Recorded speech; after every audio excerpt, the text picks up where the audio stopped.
बिस्मिल्लाहिर्रहमानिर्रहीम, अस्सलाम वालेकुम viewers, a very happy good morning to all of you. जनाब सुबह बखैर, नया हफ्ता है और नए शो के साथ एक बार फिर हम आपके सामने मौजूद हैं और इस उम्मीद का इजहार करते हैं कि जनाब आप ठीक ठाक तो होंगे ही। वीकेंड भी आपने बड़ा भरपूर और अच्छे तरीके से गुजारा होगा, अपने प्यारों को वक्त दिया होगा और जनाब खूब सेलिब्रेट किया होगा। मैं हूँ उज़ैर मलिक और हमेशा की तरह प्रोग्राम में मेरा साथ दे रही हैं। मैं हूँ Maham Zahid and a very happy good morning ji. दुआ है आप हमेशा खुश रहें, तंदुरुस्त रहें, मुस्कुराते रहें और जैसे कि उज़ैर ने भी कहा कि अपने प्यारों को टाइम देते रहें।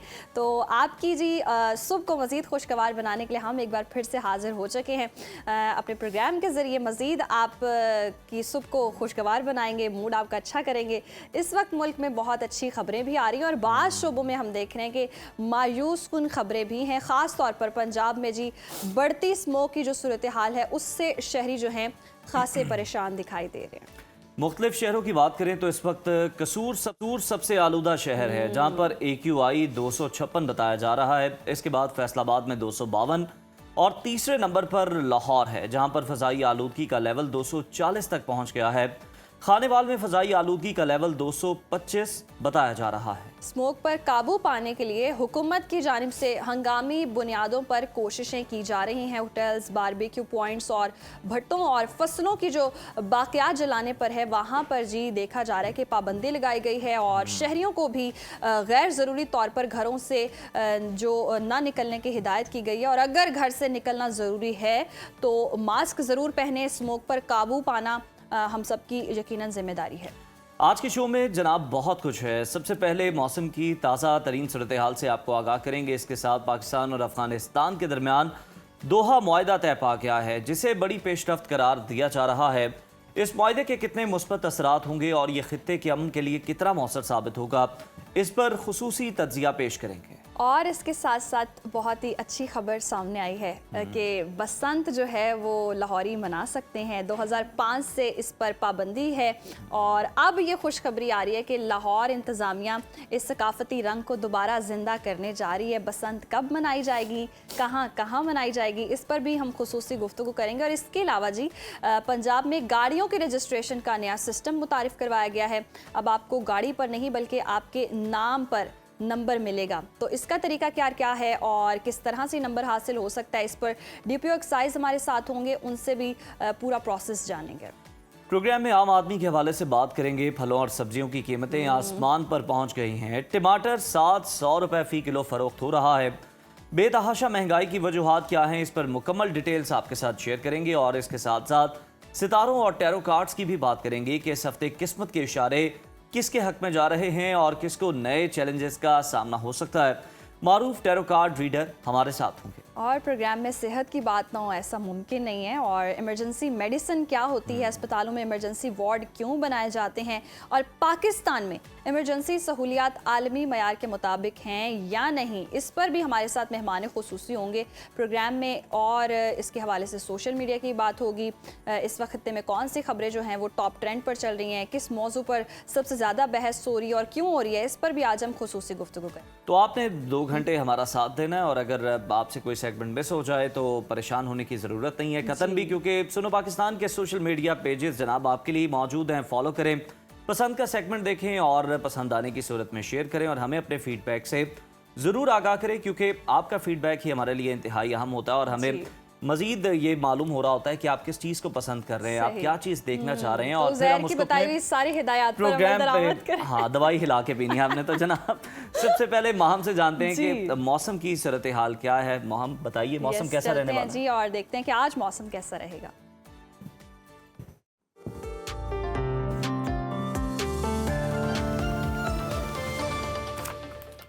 तो नाज़रीन, मुल्क के बेशतर इलाकों में मौसम खुशगवार रहेगा। महकमे मौसमियात के मुताबिक मैदानी इलाकों में मौसम खुश्क, जबकि पहाड़ी इलाकों में ठंडी हवाओं के बायस सुबह और रात के औकात में मौसम सर्द रहने का इम्कान है। मुख्तलिफ शहरों में मौसम की क्या सूरत हाल है, आइए जानते हैं। तो सबसे पहले बात करते हैं आबशारों और सब्ज़ारों की सरजमीन गिलगित बल्तिस्तान की, जहां बेशतर इलाकों में मौसम खुश्क, जबकि सुबह और रात के औकात में सर्द और मतला जुज़वी अब्र आलूद रहने का इम्कान है। गिलगित में ज़्यादा से ज़्यादा दर्जा हरारत 21 और कम से कम 9 डिग्री रहने की तवक्को है। जबकि बात करें अगर स्कर्दू की, तो यहाँ पर हम देख रहे हैं ज़्यादा से ज़्यादा जो पारा है 15 और कम से कम 3 डिग्री रहने की तवक्को है। महकमा मौसमियात के मुताबिक आइंदा 24 घंटों के दौरान गिलगित बल्तिस्तान में मौसम सर्द रहने का इम्कान है। और अब आपके साथ शेयर करते हैं चश्मों और झरनों के नगर आज़ाद कश्मीर का मौसम, जहां ज्यादातर इलाकों में ठंडी हवाओं का राज है और दर्जा हरारत में वाज़े कमी देखी जा रही है। दारुल हुकूमत मुजफ्फराबाद लिए चलेंगे आपको। यहाँ पर हम देख रहे हैं ज्यादा से ज्यादा जो पारा है 25 और कम से कम 16 डिग्री रहने का इम्कान है, जबकि श्रीनगर में ज्यादा से ज्यादा पारा 23 और कम से कम 7 डिग्री रहने की तवक्को है। महकमा मौसमियात ने आइंदा 24 घंटों के दौरान पूरे कश्मीर में मौसम सर्द रहने की पेशगोई की है। और नाज़रीन, अब रुख करते हैं मेहमान नवाजों की धरती खैबर पख्तूनख्वा का और आपके साथ शेयर करते हैं KPK का मौसम, जहां बेशतर मैदानी इलाके खुश्क मौसम की लपेट में रहेंगे, जबकि सुबह और रात के औकात में सर्द और मतला जुज़री अब्र आलूद रहने का इम्कान है। ताहम चित्राल, दीर, कोहिस्तान और बालाई सवात में चंद मकामात पर हल्की बारिश हो सकती है। सूबाई दारुल हुकूमत पेशावर की अगर हम बात करें तो यहाँ पर ज़्यादा से ज़्यादा दर्जा हरारत 31 और कम से कम 18 डिग्री रहने का इम्कान है, जबकि सवात, जैसे कि हमेशा हम कहते हैं, इसे पाकिस्तान का स्विट्जरलैंड भी कहा जाता है, तो यहाँ पर ज़्यादा से ज़्यादा पारा जो है 18 और कम से कम 4 डिग्री रहने की तवक्को है। महकमा मौसमियात के मुताबिक आइंदा 24 घंटों के दौरान पहाड़ी अजला में सर्दी की शिद्दत में इजाफे का इम्कान है। और अब जिक्र करते हैं लहलहाते खेतों के देश पंजाब का और आपके साथ शेयर करते हैं पंजाब का मौसम। यहाँ पर बेशतर अजला में मौसम खुश्क रहेगा। मरी, गलियात और गिरदोनवाह में मौसम खुश्क, जबकि रात और सुबह के औकात में मौसम सर्द रहने की तवक्को है। सूबाई दारुल हुकूमत लाहौर की बात करें तो यहाँ पर हम देख रहे हैं जो मैक्सिमम टेम्परेचर है वो है 32 और मिनिमम टेम्परेचर है 19। और इस्लामाबाद की अगर हम बात करें तो यहाँ पर हम देख रहे हैं ज़्यादा से ज़्यादा पारा 30 और कम से कम 18 डिग्री रहने की तवक्को है। औलिया के शहर मुल्तान का जिक्र हो जाए, यहाँ पर हम देख रहे हैं ज़्यादा से ज़्यादा दर्जा हरारत 34 और कम से कम 21 डिग्री रहने का इम्कान है। महकमा मौसमियात ने आइंदा 24 घंटों के दौरान मरी, गलियात और गिरदोनवाह में ठंड में इजाफे की पेशगोई की है। और अब चलते हैं रकबे के लिहाज से सबसे बड़े सूबे बलूचिस्तान की तरफ। यहाँ पर हम देख रहे हैं कि बेशतर जो अजला हैं वहाँ मौसम खुश्क, जबकि शिमाली अजला में रात और सुबह के औकात में मौसम सर्द रहने का इम्कान है। कोयटा में ज़्यादा से ज़्यादा दर्जा हरारत 23 और कम से कम 8 डिग्री रहने का इम्कान है। महकमा मौसमियात के मुताबिक आइंदा 24 घंटों के दौरान शिमाली अजला में सर्दी की शिद्दत में इजाफा हो सकता है। और हमेशा की तरह आखिर में आपके साथ शेयर करते हैं गंधारा तहजीब के मरकज सिंध का मौसम, जहां पर बेशतर अजला में सूरज की तपिश अभी तक बरकरार है। शहर कायद कराची लिए चलते हैं। यहाँ पर हम देख रहे हैं जो मैक्सिमम टेम्परेचर है वो है 37 और मिनिमम 22 डिग्री सेंटीग्रेड रहने का इम्कान है, जबकि हैदराबाद में ज़्यादा से ज़्यादा दर्जा हरारत 37 और कम से कम 25 डिग्री रहने का इम्कान है। मौसम का हाल बताने वालों ने आइंदा 24 घंटों के दौरान सूबे के बेशतर अजला में मौसम गर्म और खुश्क रहने की पेशगोई की है।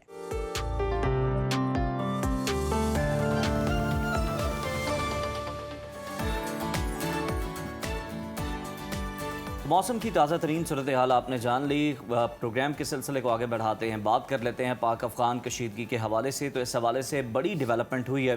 पाकिस्तान और अफगानिस्तान के दरमियान जंग बंदी हो गई है और दोनों ममालिक के दरमियान दोहा में कतर और तुर्की की सालिसी में मुज़ाकरात हुए हैं, जिसमें दोनों ममालिक ने आइंदा चंद दिनों में मज़ीद मुलाकातें करने और अमन इस्तेहकाम के लिए मुस्तकिल मैकेनिज्म बनाने पर इत्तेफाक कर लिया है। जी बिल्कुल। और वज़ीर दिफा ख्वाजा आसिफ ने पाकिस्तान और अफगानिस्तान के दरमियान जंग बंदी मुआहदे की तस्दीक की है। उन्होंने कहा है कि दोनों हमसाया मुल्क एक दूसरे की सरजमीन का एहतराम करें और अफगानिस्तान से दहशत गर्दी का सिलसिला फिलफौर बंद हो। नायब वज़ीर आज़म और वज़ीर ख़ारजा इसहाक डार ने मुआहदे को दुरुस्त समत में उठाया और कहा कि पहला मुस्बत कदम इसको करार दिया जा रहा है और ये भी वाज़ेह किया है कि अफ़गान सरजमीन से पाकिस्तान के ख़िलाफ़ दहशत गर्दी के सद्देबाब के लिए इक़दामात ज़रूरी हैं। मज़ीद जानी नुकसान से बचने के लिए तमाम मुमकिना इक़दामात पर अमल दरामद नागुज़ीर है और आइंदा इजलास में ठोस और काबिल तस्दीक मॉनिटरिंग मैकेनिज़्म के क़याम पर भी बात होगी।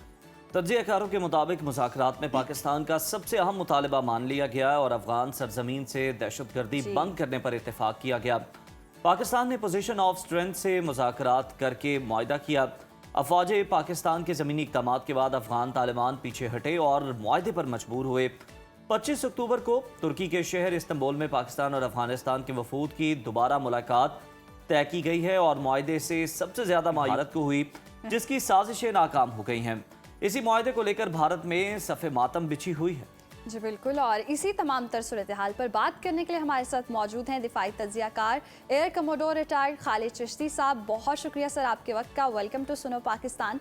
सबसे पहले तो कहिएगा, ये जो पाकिस्तान और अफगानिस्तान के दरमियान सीज़ फायर मुआहदा तय पा गया, ये कितना बड़ा ब्रेक थ्रू है और ये खित्ते के अमन के लिए कितनी बड़ी पेशरफ्त है? बहुत शुक्रिया माहम और रुज़ैर आपका, आपने इनवाइट किया और वाकई ये बहुत बड़ी डेवलपमेंट है। और कुछ दिन पहले मैं अर्ज़ कर रहा था आपके प्रोग्राम पर भी कि ये हमारा चॉइस नहीं था कि हम ये आर्म्ड स्ट्राइक करें अफ़गानिस्तान में या उन भाइयों दोस्तों के ख़िलाफ़ जिनके साथ हमारा 40 साल से इतना लगाव का रिश्ता रहा है। और लेकिन ज़ाहिर है बीच में हिंदुस्तान आ गया और पहले भी मैंने कहा वो इतने बड़े पैकेज जिसको कहते हैं अफ़गानिस्तान के जो हुकूमत है उसको तो ये लफ्ज़ ठीक लगेगा, इतना इंटेंस किस्म की उन्होंने सपोर्ट ऑफ़र की, बहुत ज़्यादा इंफ्रास्ट्रक्चर, एम्बुलेंसें और ज़ाहिर है कैश और बहुत ज़्यादा चीज़ें ऑफ़र की, जिसकी वजह से ऑल टुगेदर माहौल हमारे ख़िलाफ़ हो गया। यहाँ तक कि अफ़गानिस्तान के वही फॉरेन मिनिस्टर जो बचपन से लेकर 9 साल की उम्र से लेकर जवानी तक पाकिस्तान में रहे और फिर बाद तालिबान की हुकूमत की पहली हुकूमत का हिस्सा बने 1996 में, उनको भी लगा कि ये जो बजाय ये दूसरे वतन का साथ देते जिसने उनको हाउस किया था, बड़ा किया था, जवान किया था और अपनी स्ट्रगल के लिए सपोर्ट किया था जो उससे लड़ रहे थे, वो उन्होंने हिंदुस्तान के साथ लॉयल्टी कर ली। सबसे बड़ा खतरनाक एलिमेंट वही था जो आपने जिक्र किया कि हिंदुस्तान नहीं चाहता था कि ये अंडरस्टैंडिंग या एक कोऑपरेशन डेवलप हो, क्योंकि जितनी टेंशन हमारे वेस्टर्न बॉर्डर पर रहेगी, हिंदुस्तान ईस्टर्न साइड पर उतना ही कंफर्टेबल रहेगा। हमारे पास उतने बिना में रिसोर्सेज ही हैं ट्रेडिशनली कि हम उसको पैसों के मुकाबले में हिंदुस्तान से मुकाबला कर सकें। हमने जिस चीज़ से मुकाबला किया है वो कीमत हमने चुकाई, या कीमत हमने डिक्लेयर की अफगान तालिबान को कि अगर आप हमारे खिलाफ ये करेंगे और हम ये कुछ आपके खिलाफ करेंगे। और ये पहली दफ़ा हुआ है कि हमने एक प्यूनिटिव पनिशमेंट की स्ट्राइक की और इतनी ज़्यादा कॉस्ट, जिसको मैं हिंदुस्तान के मुकाबले में भी कहता था, मई के महीने में एक लफ्ज़ यूज़ करता था कि हमने प्रोहिबिटिव कॉस्ट इम्पोज की उन पर कि अगर आप हमारे खिलाफ आएंगे तो हमारी ये काबिलियत है और ये सलाहियत है और ये हमारा हौसला है। दो ही चीजें चाहिए होती हैं माहम और रुज़ैर, आप मेरे ख्याल समझ रहे होंगे इस बात को। एक आपका हौसला चाहिए होता है, लेकिन उससे पहले आपकी काबिलियत होती है। काबिलियत बहुत मुल्कों के पास होती है, हौसला कम होता है। मई के महीने में देखिए हिंदुस्तान की काबिलियत हमसे 3 गुना ज्यादा थी, लेकिन जहां हौसला आता है वो आपकी कमजोरी को या कम काबिलियत जो होती है उसको कवर कर लेता है। लेकिन ये कभी नहीं होता कि आप में हौसला ना हो और आपकी काबिलियत को कवर कर ले, वो ऑपोजिट नहीं होता। यानी हौसला जो होता है वो कंपनसेट कर सकता है, काबिलियत आपके हौसले को कम सपोर्ट नहीं कर सकती। तो हमने दिखाया मई महीने में अल्हम्दुलिल्लाह यही अब हमने दिखाया। ये मिस कैलकुलेशन की थी तालिबान ने और उसके पीछे भी सपोर्ट यही थी। हिंदुस्तान ने उनको कहा था कि हम जो हाजिर हैं हम हर चीज देंगे, लेकिन ये भूल गए कि उसका बॉर्डर नहीं मिलता। बिल्कुल सब चीज देंगे, लेकिन हौसला जो है वो कहाँ से लाएंगे? खालिद साहब, एनालिस्ट जो हैं वो ये कह रहे हैं कि अफवाज पाकिस्तान के जो ज़मीनी इक़दाम हैं, यानी पाकिस्तान ने पहले जो है वो पोजीशन स्ट्रॉन्ग की, जवाबी जो काउंटर अटैक है वो अफगानिस्तान पे करके, और फिर जब अफगानिस्तान घुटनों पे आया फिर जो है वो मुज़ाकरात की मेज़ पर पाकिस्तान आया और मुआहदे पर मजबूर हुआ अफगानिस्तान। ये पाकिस्तान की कितनी बड़ी कामयाबी और ये कितनी ज़बरदस्त स्ट्रेटजी है, इसको भी ज़रा बयान कीजिएगा। जी ये बिल्कुल, देखिए हमारे पास चॉइस कोई नहीं रह गई थी। अक्सर मैं कहता हूँ कि ये दुनिया में हमें पाकिस्तान के आर्म फोर्सेस को, मैं अपना एज ए फाइटर पायलट आपको बता सकता हूँ कि मेरे 35 साल करियर का सबसे मुश्किल वक्त वो था जब एक नौजवान फाइटर पायलट शहीद हुआ। हम उसका डेड बॉडी या जनाजा लेकर उसके जब घर गए तो उसकी वालदा को, बहन को और भाई को जब जो आप रैप की हुई बॉडी पाकिस्तान के झंडे में हवाले करते हैं, वो आपके करियर का सबसे मुश्किल लम्हा होता है। क्योंकि वो सवाल उठ रहे होते हैं, जब वो पूछते नहीं है वो सवाल उठ रहे होते हैं कि मेरा 21 साल का बच्चा, मैंने तो आपको चलता फिरता हवाले किया था और आपने पाकिस्तान के झंडे में वापस किया है। ये जवाब देना उन आंखों को जो ज़ाहिर नमदार होती हैं उनको देना बड़ा मुश्किल होता है, और यही हमारे पर हो रहा था। रोज़ाना की बुनियाद पर जनाजे उठ रहे थे, फैमिलीज कीमत दे रही थी। इसको उस वक्त भी मैंने सजेस्ट किया था कि टैक्टफुली हमें इंडिया को खामोश कराने के लिए एंगेज करके एक, जिसको कहते हैं ना, पोजीशन ऑफ स्ट्रेंथ से हमें ये डील करनी चाहिए, एग्रीमेंट करना चाहिए। अल्हम्दुलिल्लाह मैं शुक्रगुजार हूँ अल्लाह ताला का कि हो गया ये, क्योंकि सबसे बड़ी रुकावट वही थी। एक और हिंदुस्तान शायद मुश्किल पेश आई, वो आपके व्यूअर्स को आइडिया में देता चलूं, वो था चाबहार पोर्ट का। पहले ट्रेडिशनल चाबहार पोर्ट हिंदुस्तान के पास थी, वहां जी। से ईरान के रास्ते निकलना, अफगानिस्तान की तरफ सपोर्ट पहुंचाना बहुत आसान लगता था हिंदुस्तान को। कुदरत का करना आपके सामने ऐसा हुआ कि अमेरिकन प्रेसिडेंट ने उस पर बंद कर दी डेवलपमेंट, उसको बंद कर दिया इंडिया के लिए, जिसकी वजह से एक नई इशू हिंदुस्तान के लिए ये आई थी कि मदद कहाँ से दे। उन्होंने कोशिश पूरी की है उनको मोटिवेटेड रखने की और इंसेंटिव बहुत ज़्यादा देने की, लेकिन ये बहुत अच्छी हमारे हक में हुई है बात, क्योंकि हमने इसको लाए हैं कंक्लूड करके अपने रिजॉल्व और अपने जो हमने मैसिव डिस्ट्रक्शन की है, और वो जी। फोकस थी बाय द वे। और आखिरी एक जुमला जरूर बोलता चलूं, अगर आप पूछेंगे इसको, तो एक और प्रोपेगेंडा किया जा रहा था कि पाकिस्तान निहत्ते शहरियों को भी टारगेट कर रहा है, या औरतों को, और परसों ये था जी। कि कुछ क्रिकेटर मारे गए उनके। तो मैंने कंफर्म किया है अल्हम्दुलिल्लाह कल एयर हेडक्वार्टर की टॉप लीडरशिप से पाक फिजाइया की, तो उन्होंने कहा कि हमने मैसिव, जिसको कहते हैं ना, पेट्रोलिंग करके, सर्वेलेंस करके, डाटा डेवलप करके और गैदरिंग करके सारी इंफॉर्मेशन हम टारगेट करते हैं। हम इम्पल्सिव किसी को टारगेट नहीं किया हमने, सही। और एक एक टारगेट चुनकर वेरीफाई होता है, और 100 टारगेट जब हमें मिलते हैं तो शायद 5 या 10 क्लियर होते हैं अटैक के लिए, जो 100% वेरीफाई हो चुके होते हैं। ये भी मैं समझा क्लियर करता चलूं। सही सही, ज़बरदस्त। अच्छा खालिद साहब, जैसे दोहा में मुज़ाकरात के बाद हम देख रहे हैं कि अब मामला थोड़ा बेहतर भी हो गया है, क्या पाकिस्तान और अफ़गानिस्तान के दरमियान मुस्तकिल अमन कायम हो जाएगा, कि अब अफ़गानिस्तान से दहशत गर्दी हो सकती है या नहीं हो सकती, अभी भी चांसेस हैं? देखिए माहम, पूरी तरह 100% तो उनके कंट्रोल में भी नहीं है, और वो 100% शायद करना भी नहीं चाहती जो तालिबान। यहाँ पे दो सेगमेंट है, एक है TTA तहरीके तालिबान अफगानिस्तान, और एक है TTP। जो ए है और पी है उनके दरमियान एक लेवल ऑफ अंडरस्टैंडिंग भी है, क्योंकि उन दोनों का सर्वाइवल है ही सिर्फ वॉर फाइटिंग के ऊपर। एक बात तो ये जिससे बेहतरी की उम्मीद नजर आती है वो ये है कि 70% जो ट्रेड है जो अफगानिस्तान का, वो पाकिस्तान के रास्ते से है। अब जब से हमने ये ट्रेड रोका है, ट्रक को 100 सैकड़ों ट्रकों की लाइनें लगी हुई हैं, वो डेस्परेशन है कि उनकी फूड सप्लाई शॉर्ट हो सकती है, मेडिसिन सप्लाई हो सकती है, जो अनाज या खुराक है वो शॉर्ट हो सकती है। तो ये सारा कुछ हमारे पे उनकी डिपेंडेंसी थी, जो शायद हमने याद कराई होगी दोहा में उनको, कि अगर आप ये नहीं करेंगे तो ये बंद रखेंगे, और आपके कोई रूट, और खासतौर पर चाबहार का मैंने जिक्र किया, वो आप आराम से अब वो यूज भी नहीं कर सकेंगे, हिंदुस्तान आपकी मदद नहीं कर सकेगा। नॉर्थ के एरियाज में जो इनके साथ कनेक्शन है वो बहुत हार्ड एरियाज हैं, और टेरेन इतनी फेवरेबल ही नहीं है ट्रांसपोर्ट या गुड्स के लिए। तो सिर्फ पाकिस्तान एक ऑप्शन बचता था। मेरा ख्याल है गुड सेंस इज प्रिवेल्ड, और आइंदा भी उनको समझ आती रहे कि ये डिपेंडेंसी है। ये जैसे मैंने कहा, ये दुनिया में कैरेट और स्टिक चलता है, उन्होंने सिर्फ इसको कैरेट ही समझा था, स्टिक वाला ऑप्शन शायद हमने कभी दिखाया नहीं था, वो पहली दफा हुआ है, तो ये कॉम्बिनेशन काम कर गई है, अल्लाह करे चलती रहे। सही। बिल्कुल। खालिद साहब, जंगबंदी कितनी पायदार है, इसको लेकर तो सवालात हैं ही। आपको क्या लगता है कि अफगानिस्तान तालिबान रजीम भारतीय स्पॉन्सर्ड दहशतगर्दों को अफगान सरजमीन पाकिस्तान के खिलाफ इस्तेमाल करने से क्या रोक पाएगी? देखिए, जैसे मैंने कहा कि हम उन पर अब डिपेंडेंट ही नहीं रहे। हमने ये बता दिया है कि आपका एक एक टारगेट हमारे सर्वेलेंस की नजर में है, एक एक टारगेट हम आपका स्कैन करते हैं और मॉनिटर कर रहे हैं 24 घंटे। और स्पेशली वो एरियाज जो आपके जो हाइड आउट्स हैं, जो उन्होंने बंकर बनाए हैं, जो बड़े बड़े जिसको कहते हैं ना हाइडिंग प्लेसेस बनाई हैं, वो हमारी अब नजर में है। हमने उनको न्यूट्रलाइज भी किया है, अब कंटिन्यूसली हम उनकी नजर भी रख रहे हैं उनके डेवलपमेंट की, और हम चांस दे रहे हैं अफगानिस्तान को कि दोबारा आप मैनेज करें अपनी चीजें। लेकिन बदकिस्मती से, जैसे हमने पहले भी जिक्र किया कई दफा, कि उनका जो सर्वाइवल है वो वॉर फाइटिंग पर है। उनको कुछ आता नहीं है, ना उनकी इंडस्ट्री है, ना उनका कोई टेक्सटाइल है, ना कोई उनकी टेक्नोलॉजी उनके पास है कोई ऐसी जो एक्सपोर्ट कर सके और पैसे कमा सके। उनका है ही यही वॉर फाइटिंग में। वो कभी कहते हैं कि आप इतने दे दे तो आपके बिहाफ पे लड़ पड़ते हैं, और अगर कोई और दे देगा तो उसके बिहाफ पे लड़ पड़ेंगे वो। लेकिन अब हमने चॉइस करटेल कर दी है उनकी, हमने ये चॉइस करटेल कर दी है कि या आप खुद करें या फिर हमें करने दें। और उम्मीद है कि वो खुद करें, लेकिन 100% फूल प्रूफ हो जाएगा वो मैं नहीं समझता। तो खालिद साहब, जो माल पानी इंडिया से पकड़ा है, फिर अफगानिस्तान उन्हें जाके कहेगा कि जनाब हमारे बस का रोग नहीं है, ये आप जाने, आपका काम जाने। देखिए उज़ैर, ये कंटिन्यूस जिसको कहते हैं ना वॉर ऑफ नर्व्स होती है।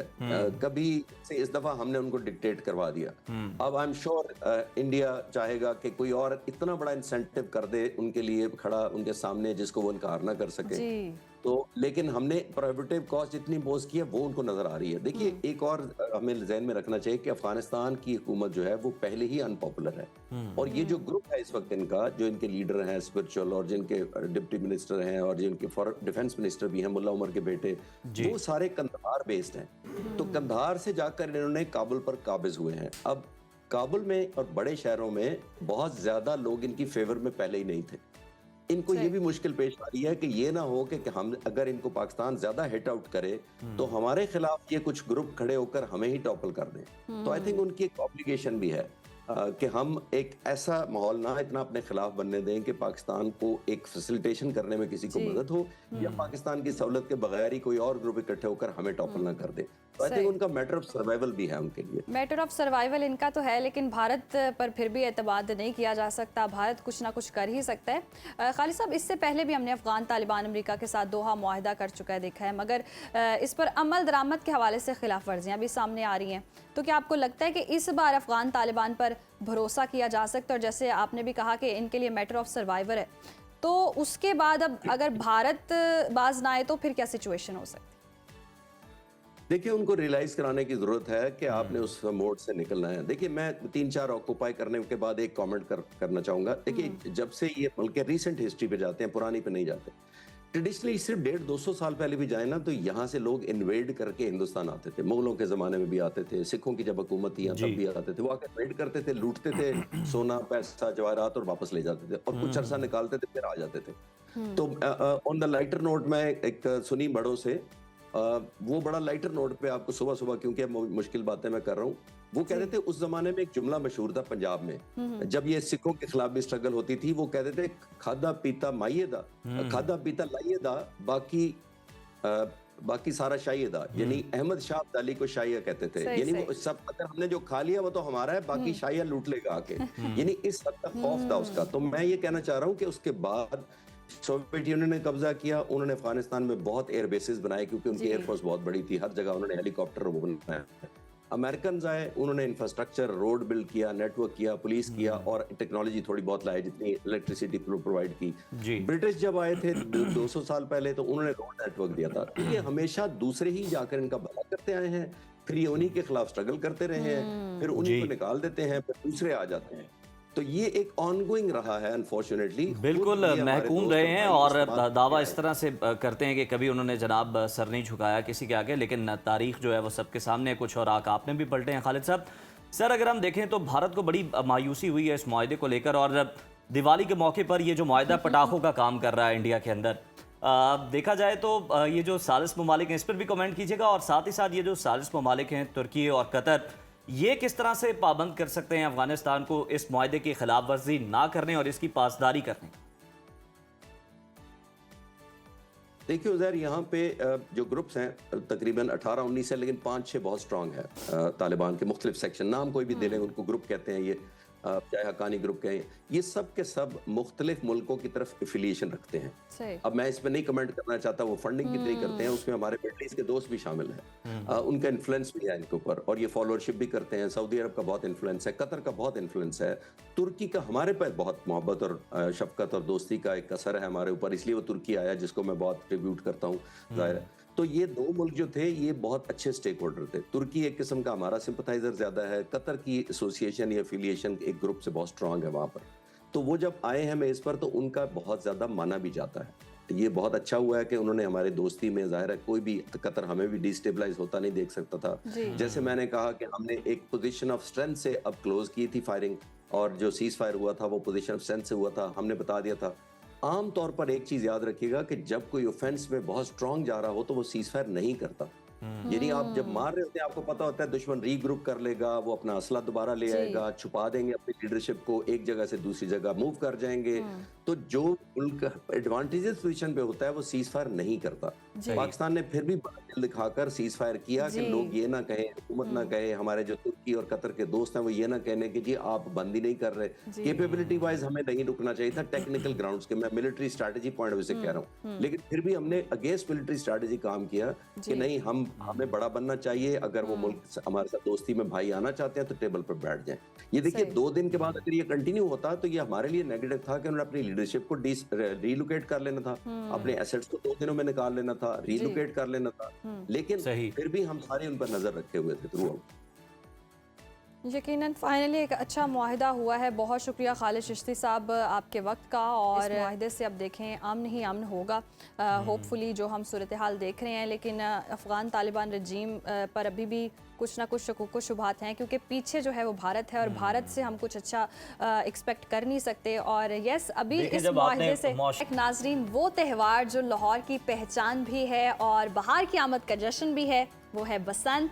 और एक बार फिर शहर के आसमान पर रंग बिखेरने को तैयार है। डिप्टी कमिश्नर लाहौर ने बसंत मनाने की सिफारिशात सूबाई हुकूमत को भेजवा दी हैं और तजवीज़ दी गई है कि ये जो रंगारंग त्यौहार है सिर्फ 2 दिन यानी हफ्ता और इतवार को अंदरूने लाहौर के मखसूस इलाकों में मनाई जाएगी।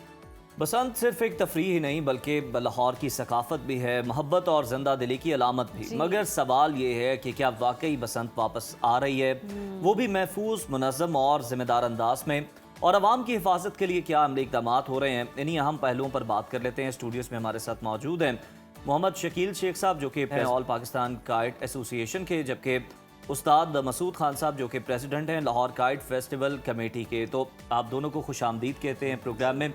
मसूद साहब, आपसे ही आगाज़ कर लेते हैं, इस बार वाकई बसंत होने वाली? माय निक नेम इज उस्ताद भूरा, उससे पॉपुलर हूँ मसूद से। अच्छा, ये मेरा ऑफिशियली नाम है। सही। चलें, वो जो आपको देख रहे हैं आपके वो देख के ही आपको पहचान गया। ये Actually, बताएं कि इस बार वाकई होने वाली है या सही। पिछली दफा की तरह जो हम सुन रहे थे कि तजवीज़ें आ रही हैं, ये हो रहा है, वो हो रहा है, गौर किया जा रहा है, इस बार क्या वाकई होगी? इस बार जी हुकूमत ने ख़ास तौर पे मियाँ नवाज शरीफ साहब ने अपने इजहार किया है खुलाने का फुल। और उन्होंने हमारे साथ 4 साल से इनके पीए हैं वकार अहमद साहब, उनकी तारीफ ज़रूर करूँगा। वो हमारे साथ रेगुलर अभी तक हैं, ठीक है, और मुसलसल कोशिश कर रहे हैं। और डीसी साहब से भी मुलाकात हो गई, हमारी होम सेक्रेटरी साहब से भी हो गई है, मतलब सारे ब्यूरोक्रेसी से हो गई। सही, ठीक हो गया। अब हमने उन्हें तजवीज़ दी है कि सबसे पहले मोटरसाइकिल पे राड डलवाएं। ठीक है, राड से ये है कि चलो कोई गिरेगी पता लग जाएगा, रुक जाएगा। सेकंड, हम पिन्नों पे आ गए, ठीक है, और चरखियाँ खत्म, चर्चियाँ ख़त्म हो गई हैं। ठीक है। 1.5 ताबे तक गुड़ा है, बरीक से बरीक डोर है 7 नंबर, ठीक है, वो अलाउ होगी, और कॉटन में कॉटन और किसी चीज़ में। सही। इस पे हमने गवर्नमेंट को सैंपल दे दिए, प्रोवाइड कर दिए हैं डीसी साहब को भी और वाल सिटी वालों को। ठीक है। अब वो आगे आगे भेजेंगे, दिखाएंगे उन्हें। गुड्डों के साइज दे दिया है, पतंग का साइज दे दिया है। मतलब जो चीज़ हमने प्रोवाइड करनी थी ना बेसिक, वो हमने अब कर दी। जबरदस्त, यानी कि ये सारी तजवीज़ दे दी। अच्छा शकील साहब, जैसे कि कहा भी जा रहा है कि अब पिन्ना होगा, चरखी नहीं होगी, तो ये पिन्ने की जगह, वो चरखी की जगह पिन्ना क्यों है? क्योंकि डोर तो वही है, तो चरखी असल में सबसे मेन जो प्रॉब्लम क्रिएट हुई है वो चरखी की वजह से ही हुई थी। हालांकि दुनिया में अच्छा जहाँ चरखी बहुत ज़्यादा यूज़ होती है ठीक। वो कभी भी ऐसा प्रॉब्लम नहीं हुआ, लेकिन पाकिस्तान में ये जो चीज़ें थी ना चरखी की, उसने प्रॉब्लम क्रिएट की, क्योंकि उसके ऊपर जो धागा है वो उसके ऊपर कुछ भी आप उसके ऊपर ना चरखी के ऊपर लपेट सकते हैं। ओके जी। जबकि पिन्ना जो है, पिन्ने के ऊपर आप सिर्फ बारीक डोर ही लपेट सकते हैं, उसमें मोटी सही, डोर सही, नहीं आ सही, सकती। सही, इस वजह से आप पिन्ना ही अलाउ करवाना है और वही अलाउ होगा इंशाल्लाह। ठीक हो गया। चलें, ये उनके लिए तो बड़ा रिलीफ है जिन्हें चरखी पकड़नी पड़ती है। जी जी, आपकी इत्तला के लिए अर्ज है कि पिन्ना फायदेमंद है। जी जी, उसकी रीजन पूछे। वही हम वो वही किस तरह पूछना से? चाह रहे हैं जी। पिन्ने का एक स्टाइल होता है लपेटने ठीक। का। अगर उसे आप एक यूं पकड़ लेंगे ना, वो पूरा पिन्ना ही आपको खुल जाएगा, पता ही नहीं लगेगा। सही। और चरखी तो यूं चरखी खुलेगी, जी, चरखी जी, पकड़नी जी। भी पड़ती है, वो भारी भी होती है। हाँ। पिन्ना तो यूं पकड़ा, एक ही तरह से पूरी डोर। यानी कि अब मेरी ये वाली ड्यूटी खत्म। मेरा भाई कहता था मैं गुड्डी उड़ाऊंगा, तुम पीछे चरखी हो गया पकड़ो। आपका। चलें, ये बता दें कि ये अंदरून लाहौर तक महदूद रखने का फैसला जो किया गया है, अब इसमें थोड़ी सी कंफ्यूजन है कि किन इलाकों तक, क्योंकि अंदरून लाहौर तो 12 दरवाज़ों के अंदर बसता है, तो ये किन इलाकों में जा इसका जवाब ये है, पहली बात तो ये है कि अंदरून, मैं खुद अंदरून का मोरी गेट, भाटी गेट का, सही। वहाँ पे कोई लोहरी शायरी रहता नहीं अब। जी। 90% तो अखबारी आ गए। अच्छा। हाँ जी, वहाँ पे शायरी तो कोई है नहीं, आउट ऑफ सिटी। और वहाँ पे जो बच्चे भी हैं उन्होंने मार्केटें बना ली है, ठीक है। गुंजान हो गया इलाका जी। वहाँ पे। हमने भी गवर्नमेंट को बताया है कि सरकार इतने पुराने घर हो गए कि आप छत पे चढ़ेंगे नीचे गिर जाएंगे, नीचे गिर जाएंगे। पुराने हो गए। जी हाँ। और वहाँ पे पठान रहते हैं, हमारी कौन सुने। सही। लेकिन गवर्नमेंट को तजवीज़ दी है, लाहौर इधर से अटैच करता है गुजराले को, ठीक है, इधर से अटैच करता है कसूर को, ये लाहौर है। सही। आप इसी को अब 12 गेटों को लाहौर नहीं कह सकते। ये तो जी हाँ। 70 लेकिन साल अंदरून लाहौर पहले था जब वो आता है जहन में नाम तो तो वही वो आता है। अंदरून लाहौर की वजह से ही आता है। क्योंकि कल्चर तो वहीं से शुरू जी है। जी सही। और ये लाहौर से ही शुरू हुआ है, कनाडा तक पहुंच गया है, जी। नॉर्वे तक आखिरी सरहद तक पहुंच गया। जी। तो देखे ना, अब मसला ये है, पहले लाहौर में बसंत होती है, अब पूरे पाकिस्तान के हर शहर में हो रही है, सिर्फ लाहौर के अलावा। लाहौर के अलावा ऐसे ही है। इसका मतलब जो हक लाहौर वालों को मिल रहा था वो तो निकल गया। जी। अब बलोचिस्तान गए, कहीं हमारे पीछे वकवा है कारीगर, उनको उन्होंने छत के साथ बांध के लटका के मारा है।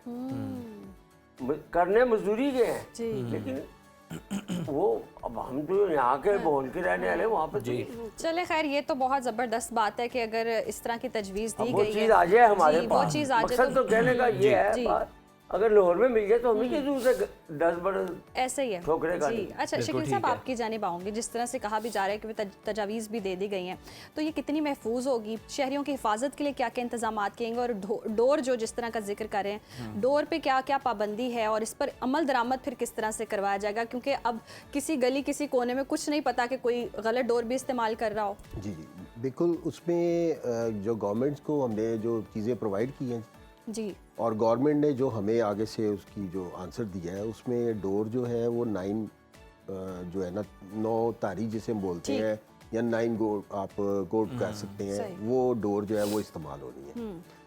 फिर हैमर्ड शीशा जो है वो इस्तेमाल नहीं होगा जी। उसमें चक्की का जो पिसा हुआ शीशा जो 350 मैच का जो शीशा है वो यूज़ होगा।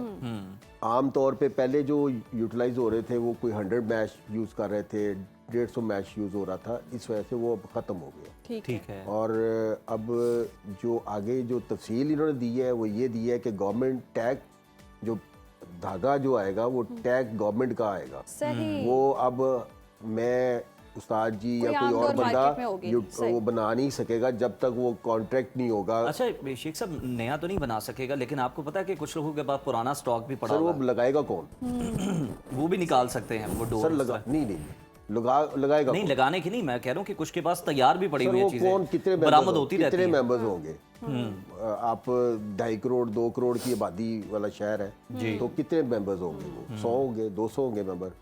वो इससे कोई फर्क नहीं। जब आपका मोटर बाइक के ऊपर जब रॉड लग जाएगा, आपकी सारी चीजें जो है ना वो अपग्रेड हो जाएगी, इसमें कोई प्रॉब्लम नहीं। फिर आपकी हर चीज जो है वो मेंटेन कर दी गई है। आपका 2.5 तवा गुड्डे तक मेंटेन कर दिया जा रहा है। पतंग जो है उसका साइज छोटा आ गया है, पहले बड़े साइज चले गए थे, बहुत बड़े साइज, यहाँ तक के 12-12 तावे और 12-12 गिट्टी तंगे उड़ रही हैं। तो लाजमी बात है उसके लिए धागा भी उतना ही मजबूत चाहिए था। अब वो सारी चीजें डाउन चली गई हैं, वो हमने उनको कंडेम कर दिया है। हम अपने वही 2000 से पहले वाला जो सिस्टम था अब उसको लेकर आ रहे हैं। अच्छा ये भी बता दें कि आपकी मुख्तलिफ मीटिंग्स भी हुई हैं, आप दोनों इस पर बारी बारी कमेंट कर दें। गवर्नमेंट की तरफ से क्या तहफ़्फ़ुज़ात है, किनका इजहार किया गया और क्या कंसर्न थे, आप लोगों ने किस तरह मुतमईन किया उन्हें? देखिए जी, एक्चुअली गवर्नमेंट को जो गलत फीड दी गई है बाय मीडिया, सही। अच्छा कि जी कातल डोर जो डोर नहीं, इस तरह के वाकयात भी हुए हैं। कातिल डोर नहीं है। कातिल डोर तो है। देखें, आप धागा ये काटल मुझे ला दे, इसमें कोई लोया चढ़ा के दिखा दे या मुझे कोई चीज चढ़ा के दिखा दे, सिर्फ गिलास चढ़ेगा। सही। सिर्फ इसमें फर्क ये आता है मोटे बरीक का, एक होता है 100 गेज, एक होता है 350-400, 350-400 होता है तकरीबन पाउडर। सही। अच्छा। और अगर वो पाउडर की लग जाए तो पहले जैसे गोल होती थी ना मांझे, वो डोर वो शक्ल दे देती। ठीक है। फिर सिर्फ फर्क क्या है शीशे की गेज का, और कोई फर्क नहीं। क्योंकि देखे एक्सपेरिमेंट करके भी देख लिए इन्होंने, एक्सपेरिमेंट कर भी लिए। जब कोई चीज आपको तेजी से धागा भी फिर जाएगा ना स्पीड से, तो आपको जख्म देगा। सही। ठीक है। बाद का जो होता है, आपको जा रहे हैं बाइक पे तेजी से, मच्छर घुसता है आँख में, आप वहीं पे उल्ट जाते। सही। इसका क्या? चले मसूद साहब, ये तो हो गया ना कि हिफाजती चले हाँ, इकदाम कर रहे हैं। अब इस बार जब भी होगा तो महफूज बसंत मनाने की रॉड का अलावा जो है और वो कुछ चीजें। जी फर्स्ट हमने रॉड को ही पकड़, ठीक है। सेकंड हमने जो कहा है कि डोर के बारे में बरीक से बरीक डोर आएगी, पिन्ना आएगा, 2.5 तावा गुड्डे तक की लिमिट है, मैक्सिमम 2.5 तावा गुड्डा। सही। मैक्सिमम पतंग है 5 गिठी, 5.5 गिठी है हाँ जी, जी। 5.5 गिठी। ये हमने उन्हें बताया कि इसमें जैसे पहले ये 70 साल पहले का हम वापस ले गए हैं आप शौक को। 70 साल पहले ये होता था ऐसे, जी, यही लिमिट थी।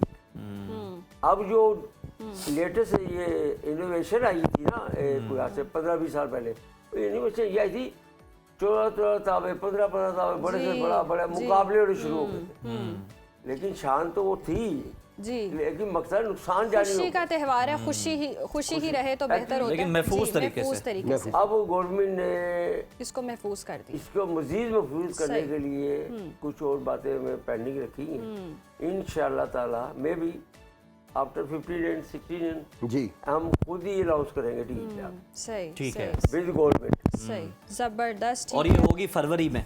नहीं हम कोशिश करेंगे मार्च पे मार्च के मार्च में। सेकंड में, क्योंकि, पता क्यों? फरवरी में 16 को हमारा रोजा है रमजान आ रहा है। सही, हाँ, रमजान। सही, बिल्कुल ठीक है। रमजान में तो तो नहीं करेंगे। ये जी और I दूसरा धुंध है। सही।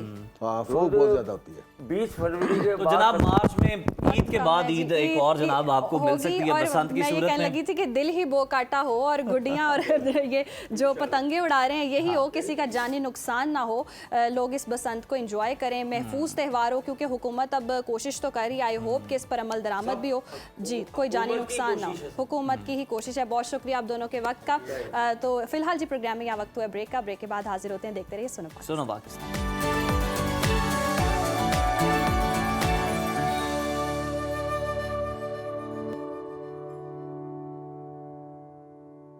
वेलकम बैक नाज़रीन। और पाकिस्तान का जी खलाई प्रोग्राम जदीद टेक्नोलॉजी के नए दौर में दाखिल हो गया है। पाकिस्तान और चीन के खलाई ताउन का भी नया बाब रकम हो गया है। पाकिस्तान ने चीन के ताउन से अपना पहला हाइपर स्पेक्ट्रल सैटेलाइट HS-1 कामयाबी से लॉन्च कर दिया और सैटेलाइट अपने मदार में दाखिल हो गया है। जो हाइपर स्पेक्ट्रल सैटेलाइट ज़मीन पर जी सब्ज़े, पानी और शहरी इलाकों का तफसीली तज्जिया भी करेगा और इसके साथ साथ जदीद सैटेलाइट सैकड़ों नूरी बैंड्स में दुरुस्त तस्वीर हासिल करने की सलाहियत भी रखता है, जबकि जो हाइपर स्पेक्ट्रल सैटेलाइट से ज़रई मनसूबाबंदी और माहौलियाती निगरानी है, इसमें भी इनकलाब की तवक्को की जा रही है। चेयरमैन स्पार्को मोहम्मद यूसुफ खान का कौम को मुबारकबाद का पैगाम देते हुए ये कहना था कि हुकूमत पाकिस्तान की हिमायत से कौमी मनसूबा हकीकत बन सका है। उन्होंने कहा कि हाइपर स्पेक्ट्रल सैटेलाइट से फसलों, मिट्टी और पानी के मेयार की दुरुस्त निगरानी मुमकिन, जंगलात की कटाई, आलूदगी और ग्लेशियर पिघलने की मॉनिटरिंग में मदद हासिल होगी। मजीद उन्होंने बताया कि CPEC मनसूबों में जो जोग्राफियाई खतरात की निशानदेही है उसमें भी HS-1 मुआविन साबित होगा। उन्होंने बताया कि सैटेलाइट अपने मखसूस मदार में दाखिल हो चुका है और पाकिस्तान की जानिब से इस साल ये खला में भेजे जाने वाला तीसरा सैटेलाइट है। सैटेलाइट के अपने मदार में टेस्टिंग को 2 माह लग सकते हैं, जिसके बाद सैटेलाइट मुकम्मल फाल हो जाएगा। जी बिल्कुल। तो नाजरीन, ये कामयाबी सिर्फ एक सैटेलाइट में जाने की नहीं है, बल्कि ये ख्वाबों की हकीकत बनने की दास्तान है। पाकिस्तान ने ज़मीन से आसमान तक अपनी सलाहियत और अपने आज़म और अपनी शनाख्त का लोहा मनवा लिया है और हाइपर स्पेक्ट्रल सैटेलाइट HS-1 हमारी नई नस्ल के ख्वाबों, हमारे साइंसदानों की मेहनत और कौम के एतमाद की रोशन अलामत है। ये लम्हा इस बात का ऐलान करता है कि पाकिस्तानी जो हैं वो दिमाग किसी से कम नहीं है और जज्बा वतन के लिए हो या चाहे आप कह लें कि कोई साइंसी तख्लीक हो, उसमें जी पाकिस्तानी किसी भी कदम जो है वो पीछे नहीं है। ये पाकिस्तान का खला की वसतों की जानिब ही सफ़र नहीं है, बल्कि खुद इंसारी तरक्की और फ़ख्र की नई कहकशा की जानिब है। तो जनाब सलाम है उन तमाम साइंसदानों को जो कि पाकिस्तान का नाम ज़मीन पर भी और खला में भी भरपूर तरीके से रोशन कर रहे हैं। और जनाब उन्हीं की जो काविशें हैं उन्हीं को अप्रिशिएट करने के लिए हमने आपके साथ ये खबर भी शेयर की है, जो कि ऑब्वियसली खुशाइन तो है। जी बिल्कुल। और एक और भी खबर है इसके साथ साथ, मैंने कहा आप खला तक पहुंच गए हैं तो हम अब गूगल अकाउंट तक ले जाते हैं। पहले आप फजा में थी गुडियों में, फिर आप खला में आई, अब कहाँ जा रहे हैं? गुडियाँ उड़ाते रहते हैं हम, खला सैटेलाइट से अब हम गूगल अकाउंट तक जा रहे हैं। टेक्नोलॉजी पे आ गए हैं, ठीक है। अगर आपका गूगल अकाउंट हैक हो जाए या आपका जो पासवर्ड है आप भूल जाएं, ऐसा ही होता है, बड़ा मसला रहता है। मोस्ट ऑफ द टाइम वैसे यही होता है। तो अब फिक्र की बात नहीं है, अब आपका जो रिकवरी है उस इस हवाले से आसान हो चुकी है। गूगल गूगल ने जी अपने सारिफीन के लिए नए सिक्योरिटी फीचर्स जो हैं मुतारिफ करवा दिए हैं, जो अकाउंट की हिफाजत भी करेंगे और रिकवरी को पहले से कहीं ज़्यादा आसान भी बनाएंगे। इनमें सबसे दिलचस्प जो फीचर है वो है रिकवरी कॉन्टैक्ट। बिल्कुल जैसे गेम शो की तरह होता है ना, कौन बनेगा करोड़पति के तर्ज पर, इस तरह से वो फीचर है और इस तरह से आप रिकवर कर सकते हैं। बिल्कुल जी। तो अब पासवर्ड भूलने का तो मसला ही कोई नहीं है जनाब। अगर आप भूल भी गए हैं तो वो दोबारा से आप लॉग इन कर पाएंगे। हाँ, उसको भुलाने का जो मसला है वो अपनी जगह पर मौजूद है। तो अब होगा ये कि आप मुंतखब किए गए काबिल एतमाद भूल जाने में भलाई है। चलें, ये ठीक है, सबका अपना अपना नज़रिया है, अपनी अपनी सोच है। खैर जनाब, आप फैमिली मेम्बर से भी मदद ले सकते हैं अपना पासवर्ड रिकवर करने के लिए, और वो सिर्फ एक तस्दीक के ज़रिए, एक वेरिफिकेशन के ज़रिए आपको दोबारा आपके अकाउंट तक रसाई दिलवा सकेंगे, अकाउंट तक रसाई दिलवा सकेंगे। तो बस इतना ही नहीं जनाब, गूगल ने एक और फीचर भी शामिल की है जिसके ज़रिए फ़ोन नंबर, पुराने पिन या पैटर्न कोड से भी अकाउंट रिकवर हो सकता है। यानी अब ना लंबा फॉर्म भरने की झंझट है, ना बड़ा तवील इंतज़ार है। अकाउंट रिकवरी का जो अमल है ये पहले से तेज़ हो गया है, महफूज हो गया है और आसान भी हो। अच्छा उज़ैर, कभी आपने से अकाउंट बनाया और आपको पासवर्ड भूल गया और रिकवर नहीं हुआ? बहुत सारे ऐसे अकाउंट्स हैं। ऐसे हुआ है, एक दो बार इस तरह से हुआ है कि मैं पासवर्ड कहीं लिखना भूल गया तो फिर जनाब उस अकाउंट से हाथ धोना पड़ा। क्या कर सकते हैं? मेरे साथ तो पता नहीं है क्या प्रॉब्लम है, मैंने पासवर्ड लिखा भी हो और मैं दोबारा एंटर करूं तो पासवर्ड मतलब एक तो होती किस्मत खराब, मेरी तो डेड पड़ी कि कभी मेरा अकाउंट रिकवर नहीं हुआ। तो ज़ैर ने कहा ना भुला दो, इसलिए मैं कह रही हूँ भुला, जो भूल जाए ना हाँ, नया क्रिएट कर, दोबारा काम नहीं आती। लेकिन अब नया क्रिएट करने की जरूरत नहीं पड़ेगी आपको। नए जो है 3-4 आप अकाउंट बनाए, ऐसा नहीं है, पुराने वाला भी रिकवर कर सकते हैं। तो अगर आपका कोई अकाउंट है तो जनाब आप इस मशवरे पे अमल करके रिकवर करें, साथ ही हेडलाइंस मुलाजा करें। हम बस यूं गए और यूं आए। Stay with us.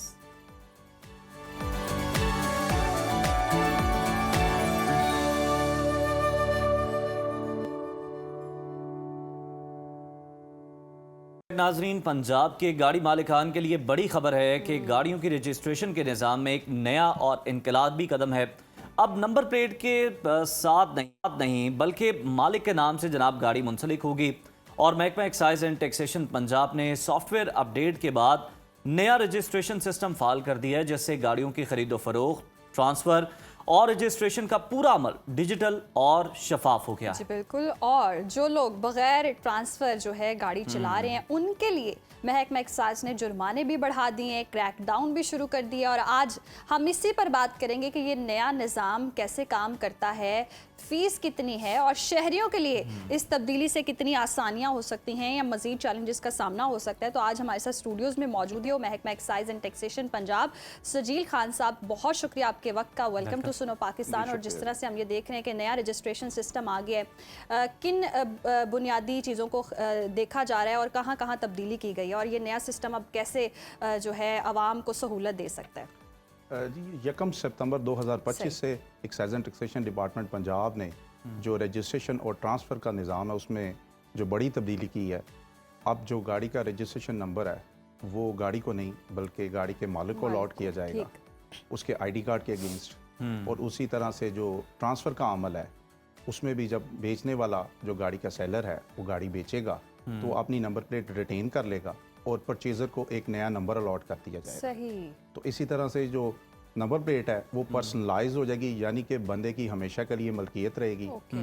और इस तरह से वो अपनी गाड़ी जो है वो अपनी नंबर प्लेट अपनी पसंद की हमेशा के लिए रख सकेगा। सजील साहब, नंबर गाड़ी को नहीं बल्कि मालिक को देने का इसके पीछे मकसद क्या था, सोच क्या थी, और डिपार्टमेंट का क्या फ़ायदा है, गवर्नमेंट का क्या फ़ायदा है और यूज़र का क्या फ़ायदा है? जो सबसे बड़ा इशू आ रहा था वो दाखिली इशू था, यानी कि ओनर आइडेंटिफिकेशन और व्हीकल आइडेंटिफिकेशन का।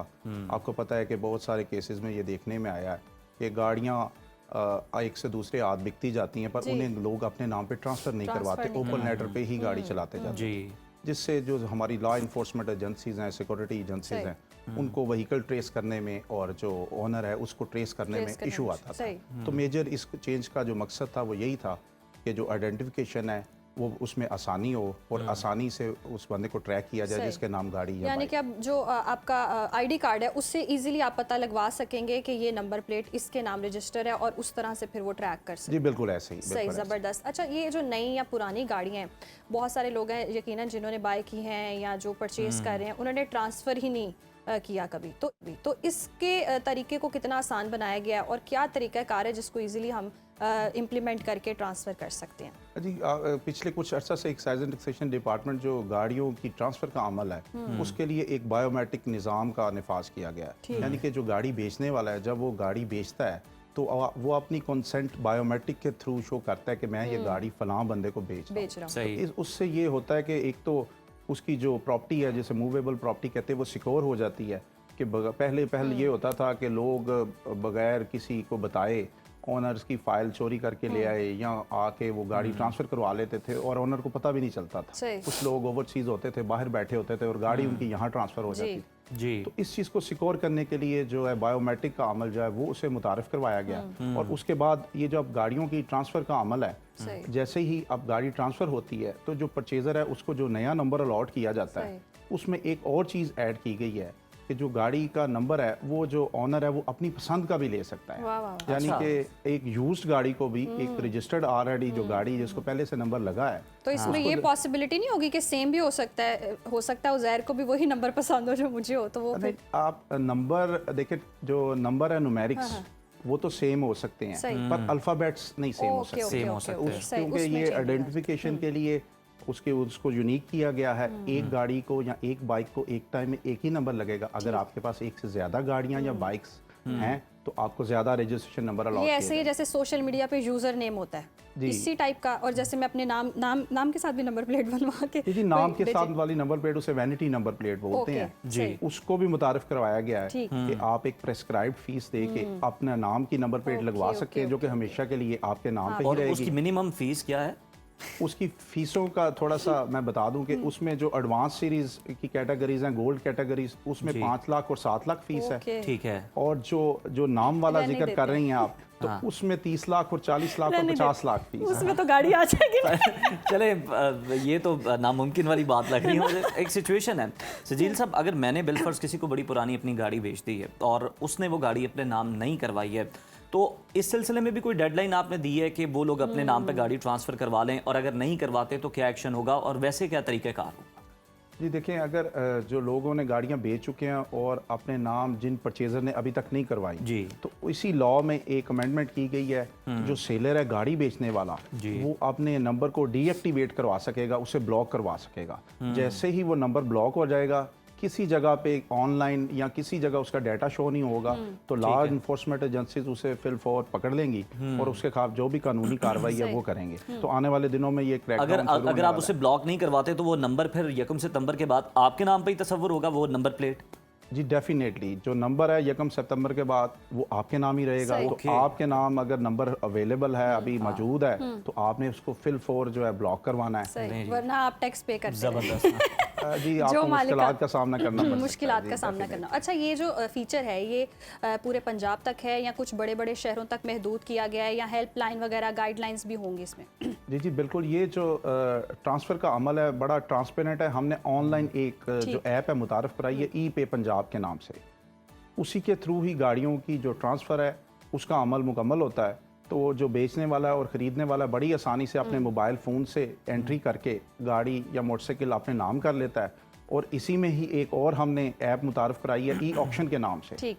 उसके थ्रू जो नाजरीन है आपकी चैनल की वसातत से मैं नाजरीन को बताता चलूँ कि जो आपने अपना मनपसंद नंबर लेना है आप उसी ऐप के थ्रू ले सकते हैं। अपने घर बैठे अपने मोबाइल फ़ोन से आपने simply e auction app download करनी है। उसमें एक नया फीचर इंट्रोड्यूस करवाया गया एडवांस नंबर का, आपने वहाँ उसको प्रेस करना है और उसकी जो है फी आपने आईडी कार्ड का नंबर एंटर करना है और आपके आईडी कार्ड के अगेंस्ट नंबर शो। मेरा एक सवाल है सजील साहब, ये अब जिस तरह से पहले एक स्टेज सजाया जाता था, लोगों को बुलाया जाता था, अब उस तरह की ऑक्शन नहीं है, ई ऑक्शन पे शिफ्ट कर गया एक्साइज मुकम्मल? जी मुकम्मल तौर पर हमने इसको ऑनलाइन कर दिया है। उसका रीज़न ये है कि हमने यूनिवर्सल सीरीज़ का आगाज़ किया। पूरे पंजाब में एक ही सीरीज़ चलती है।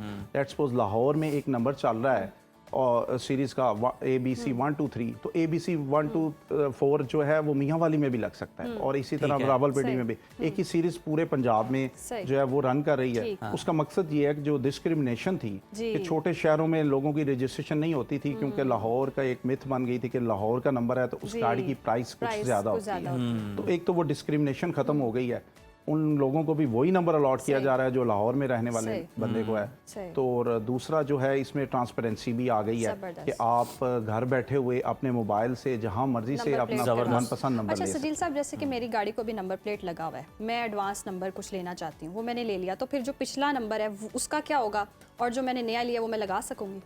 आपने एडवांस नंबर जो है उस सूरत में लेना है जब आपने अपनी गाड़ी जो यूज़ गाड़ी अपने नाम ट्रांसफ़र करवानी है या नई गाड़ी ले रहे हैं तो उसे रजिस्टर्ड करवाना है। सही। दोनों सूरतों में आप वो नंबर लगवा सकती हैं। सही। मतलब ऑलरेडी अगर आपके नाम पे गाड़ी मौजूद है, नंबर उसको लगा हुआ है, फिर आप उसका नंबर नहीं चेंज कर सकते। अगर आपने नई कोई खरीदनी है गाड़ी अपने नाम सही। करवानी है, उस सूरत में आप वो नया नंबर परचेज करके उसको जो है वो लगवा सकते सही सही सही। बिल्कुल ठीक है। अच्छा तो ये बताइए कि अगर किसी शख्स के पास छोटी गाड़ी है और बिल्कुल उसके हालात बदल गए हैं, वो बड़ी गाड़ी पे चला गया जज्बात है, होते तो वही जो जनाब वो प्लेट है वो बड़ी गाड़ी पे भी लगा सकता है, और सेम इन द केस अगर कोई बड़ी गाड़ी वाला छोटी गाड़ी को वो प्लेट लगाना चाहे तो उसमें कोई इशू तो नहीं है, कोई बाउंडेशन? हैं। जैसे मैंने पहले बताया कि गाड़ियाँ एक घर में अगर दो हैं जी तो हर गाड़ी का अलहदा से रजिस्ट्रेशन नंबर होगा। एक गाड़ी का नंबर दूसरे को आप स्विच नहीं कर सकते। ठीक। जी। तो इस तरह से उसको जितनी गाड़ियां हैं या जितनी नहीं, मोटरसाइकिल्स हैं, मैं ये कह रहा हूँ कि अगर किसी के पास मतलब बिलफर्ज ID मेरे कार्ड पास तो एक same ही है। हाँ एक आईडी कार्ड पे मेरे पास नंबर प्लेट है, गाड़ी कोई ज़्यादा सीसी की हो जाती है, कल को आप बढ़ा लेते हैं तो आप उस पर वही प्लेट यूज़ कर सकते हैं जी, पुरानी इसमें- बेचने के बाद? इसमें कोई बार नहीं है। आप गाड़ी कोई भी हो, गाड़ी की कैटेगरी में होनी चाहिए। बाइक्स की जो नंबर प्लेट है ओके, बाइक को ओके, लगेगी, ओके। बिल्कुल गाड़ी ठीक है। की जो नंबर प्लेट है वो गाड़ी सही। को लगेगी। इसी तरह अगर आपकी कमर्शियल व्हीकल है, ट्रांसपोर्ट व्हीकल, तो उसकी नंबर प्लेट उसी को तो लग ये जो सकती सीसी के अकॉर्डिंग रेट डिफरेंट नहीं है? सीसी के अकॉर्डिंगली सिर्फ जो पर्सनल रजिस्ट्रेशन मार्क है सही। उसकी फीस का थोड़ा सा डिफरेंस है। मैं बताता चलूँ आपके चैनल के तवज्जो से कि 1000 सीसी तक जो पर्सनल रजिस्ट्रेशन मार्क की फीस है वो 2000 रुपये है, और 1800 सीसी तक 4000 है। इसी तरह 1800 सीसी एंड अबव जो गाड़ियाँ हैं उनके लिए 6000 रुपया ये जो पर्सनल रजिस्ट्रेशन मार्क है इसकी फीस रखी गई। जबरदस्त, क्योंकि मैंने सोचा कि 30 लाख वाला बताया था ना, तो अपने लिए भी पूछ लो कोई छोटा मोटा रेट वाली।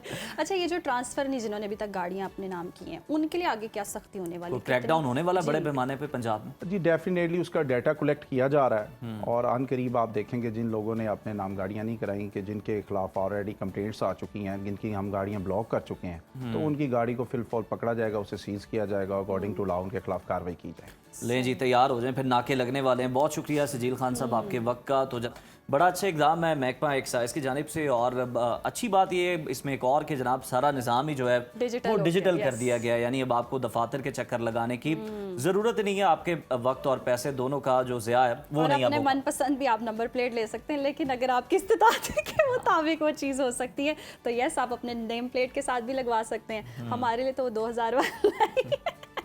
इतनी सी फीस पर हम नंबर प्लेट जो है वो चेंज कर सकते हैं। अभी प्रोग्राम में वक्त हुआ ब्रेक का, ब्रेक के बाद दोबारा हाजिर होंगे। देखते रहिए सुनो पाकिस्तान। Stay with us.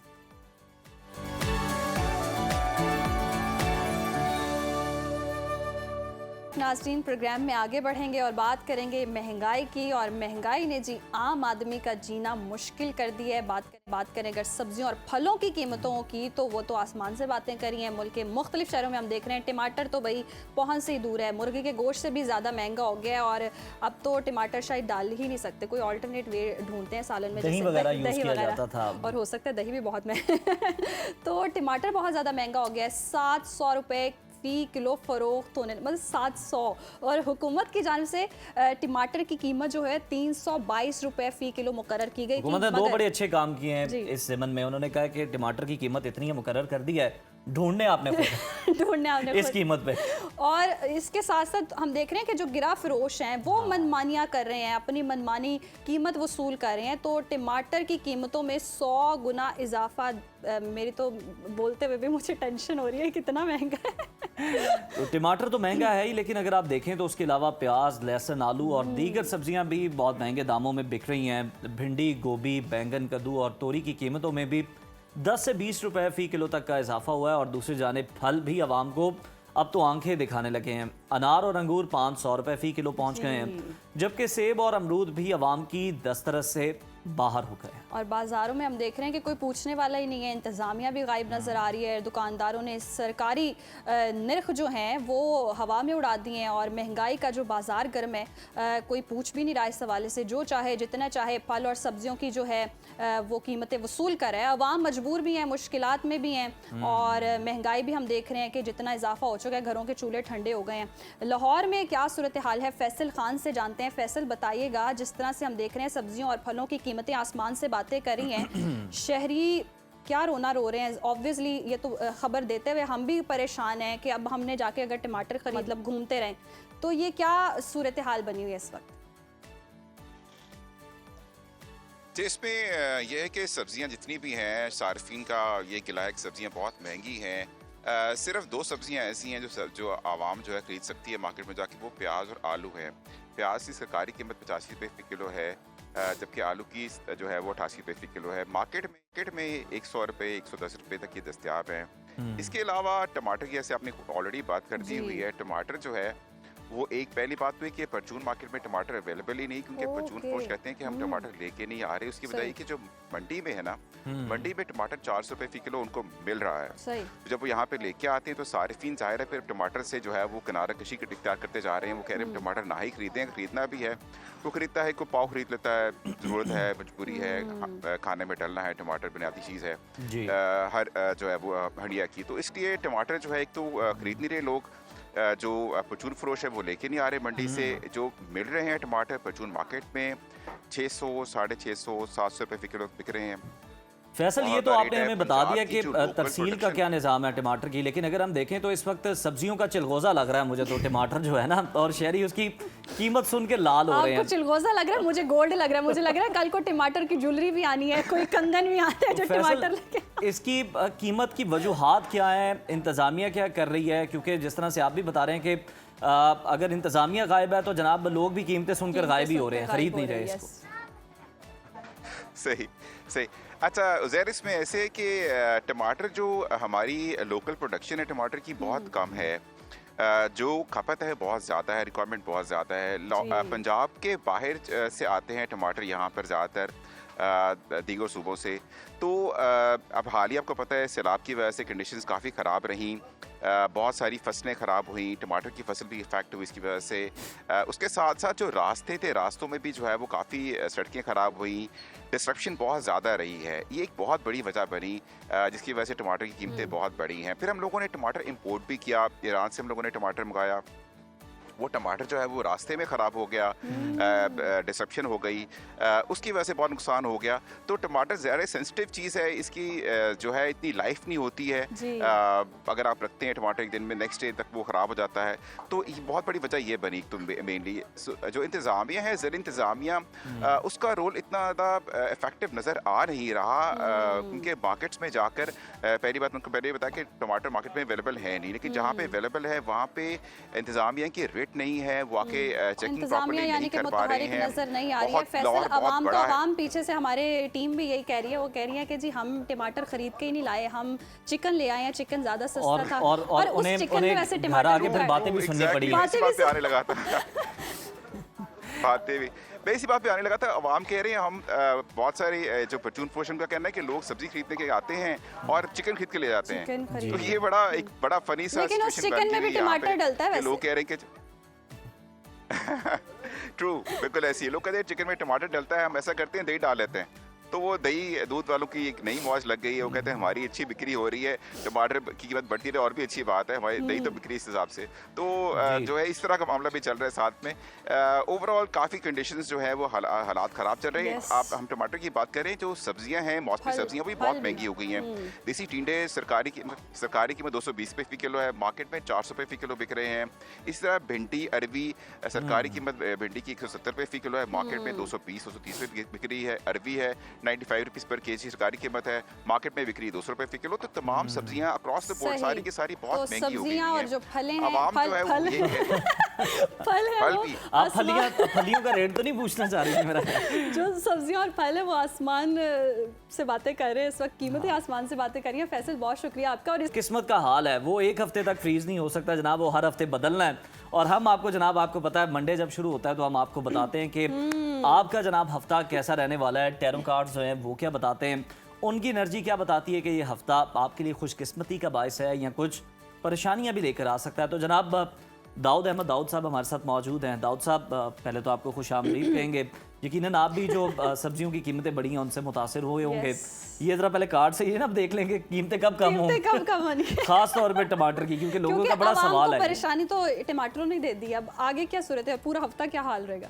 सबसे पहले आपका शुक्रिया। और आप जानते हैं कि अक्ल फ़हम अल्लाह ताला ने दी होती है, और ये जो एस्ट्रोलॉजी है इसकी भी यही प्लानिंग होती है कि हमने ज़िंदगी में कैसे सही प्लानिंग करके अपनी ज़िंदगी को मुरतब करना है। तो अवाम को भी पता है कि किस तरफ जा रहे हैं हम, और हुक्मरानों को भी पता है। तो आप कह रहे हैं कि जी महंगाई कम होगी, महंगाई ओवरऑल महंगाई तो कार्ड निकालते हैं जी महंगाई की सूरत हाल क्या। अच्छा जी, यहाँ पे मैं आपको बताता जाऊँ कि 2 मंथ, ये 2 मंथ ज़रा थोड़ा सा डिफ़िकल्ट है, बट आगे महंगाई वाला मामला बिल्कुल ख़त्म होगा और काफ़ी चीज़ें सस्ती हो जाएंगी। इसमें कोई परेशान होने वाली ज़रूरत नहीं है। यहाँ पे 2 वीक भी हो सकता है। ऐसी कोई मुझे सूरत हाल नज़र नहीं आती कि आप समझेंगे कि महंगाई का मसला रहेगा, कम हो बिल्कुल ठीक है। ये तो आपने बता दिया। अब मेरा ख्याल है सितारों की तरफ आया जाए और एरीज से स्टार्ट कर लेते हैं। इस वीक में 3 बरूज के लिए बहुत ज़बरदस्त किस्म की चेंज है। जुपिटर की चेंजिंग आपके मामलात में बहुत पॉजिटिविटी लेकर आएगी। एरीज बुर्ज हमल वालों की इस वीक की स्टोरी ऑफ द वीक की बात करें तो 3 कार्ड्स एरीज वालों के निकालें तो एरीज वाले इस वीक में कुछ बड़ा करने की प्लानिंग में मौजूद हैं। आपके कामों में बड़ी ज़बरदस्त हेल्प आएगी। कुछ नेगेटिविटी थी, वो नेगेटिविटी ख़त्म होने की तरफ जा रही है। यहाँ पे कुछ मामला से मुतल्लिका आप सोच विचार में थे कि अपने कामों को किस तरह करें, वो किस तरह की सोच थी, वो कुछ बड़ा करना चाहते थे, लेकिन इसका आगाज़ इसी वीक में आपको नज़र आएगा। अगर मैं बात करूं आप लोगों के जॉब और बिज़नेस की, तो जॉब और बिज़नेस बेहतरीन है। आपके कामों में बड़ी ज़बरदस्त हेल्प आएगी, पैसे आने के चांसेस हैं। मोहब्बत की बात करूं तो मोहब्बत में खुशियां आपकी दहलीज पर होंगी। और हेल्थ की बात करूं तो हेल्थ भी आप लोगों की इस वीक में ज़बरदस्त नज़र आती है। एजुकेशन के मामलात तलबा तालबात के लिए ज़बरदस्त रहेंगे। ट्रैवलिंग आप लोग एहतियात से कीजिएगा, और पढ़ने के लिए या हय्यू या क़य्यूम 100 टाइम। और आपको मून एनर्जी का मैसेज है, show the world the real you, दुनिया को अपना सही असली चेहरा दिखाइए। असल चेहरा, क्यों तो छुपा हुआ है बेचारा भी असल चेहरा दिखाएं। अगला सितारा नहीं पूछना आपने? हम अभी तक आपने इसी को एंजॉय करना है एरीज को। टॉरस के बारे में दाऊद साहब आप कुछ कहना चाह रहे हैं? वो नहीं, मैं ये कह रहा था हम अभी तक टमाटरों में हालांकि अच्छा खरीदने भी नहीं है, परेशानी भी है, पकाना भी कुछ नहीं है। उन्होंने कि जिसको टमाटर चाहिए हमारे घर आ जाए। वो सोच रही है लाइन कितनी लंबी लगी होगी। मुझे टमाटरों की टेंशन नहीं हो रही है, मुझे महंगाई की ये तो टेंशन हो रही है, और मुझे अपने सितारों की भी टेंशन हो रही है कि मेरा इस हफ्ते क्या। तो आपका तो मैं जरूर एंड पे बताऊंगा, और आपका तो बताना ही होता है। तो जनाब टॉरस वालों की इस वीक की स्टोरी ऑफ द वीक की बात करें तो टॉरस वाले इस वीक में क्या करने जा रहे हैं। जी, टॉरस वालों के लिए थोड़ी सी एहतियात करना जरूरी है। गुस्सा कंट्रोल कीजिएगा। आपके मामलात में चेंज है, लेकिन ये चेंज पॉजिटिव नहीं नेगेटिव हो सकता है। एहतियात रखिएगा। एहतियात बड़ी ज़बरदस्त होती है कि जिससे मामला ठीक होते हैं। जॉब और बिजनेस की बात करें, बिल्कुल नेगेटिविटी है, कामों में रुकावट है, अपने इर्द गिर्द के लोगों पे निगाह रखें, प्रॉब्लम क्रिएट कर सकते हैं। मोहब्बत की बात करूं तो मोहब्बत में भी थोड़ा सा एहतियात है, अंधा एतमाद नहीं करना। हेल्थ की बात करें तो हेल्थ बेहतरीन है। एजुकेशन के मामला बेहतरीन हैं। ट्रैवल आप लोग कर सकते हैं। और औज़ बिल्लाहि मिनश शैतानिर रजीम 100 टाइम पढ़ना। और मून एनर्जी का मैसेज है, सरेंडर टू द डिवाइन, खुदाई के सामने हथियार डाल दें। जमनाई वालों की इस वीक की स्टोरी ऑफ द वीक की बात करें तो जमनाई वाले इस वीक में अपनी स्पिरिचुअल पावर्स को बहुत स्ट्रॉन्ग देखेंगे। आपके कामों में बड़ी ज़बरदस्त हेल्प आएगी। और यहाँ पे आप जो करना चाहते हैं, इन्वेस्टमेंट करना चाहते हैं, कुछ बड़ा खरीदना चाहते हैं, ज़रूर करिएगा। इस वीक में आप डिसीजन ले रहे हैं। जॉब और बिजनेस, बिल्कुल जॉब और बिजनेस में एहतियात करनी है, बड़ा काम नहीं करना। जो चल रहे मामला उन्हीं को लेकर चलना है। और जनाब मोहब्बत में स्ट्रेट फॉरवर्ड, गुस्सा कंट्रोल कीजिएगा, स्ट्रेट फॉरवर्ड फैसले रहेंगे।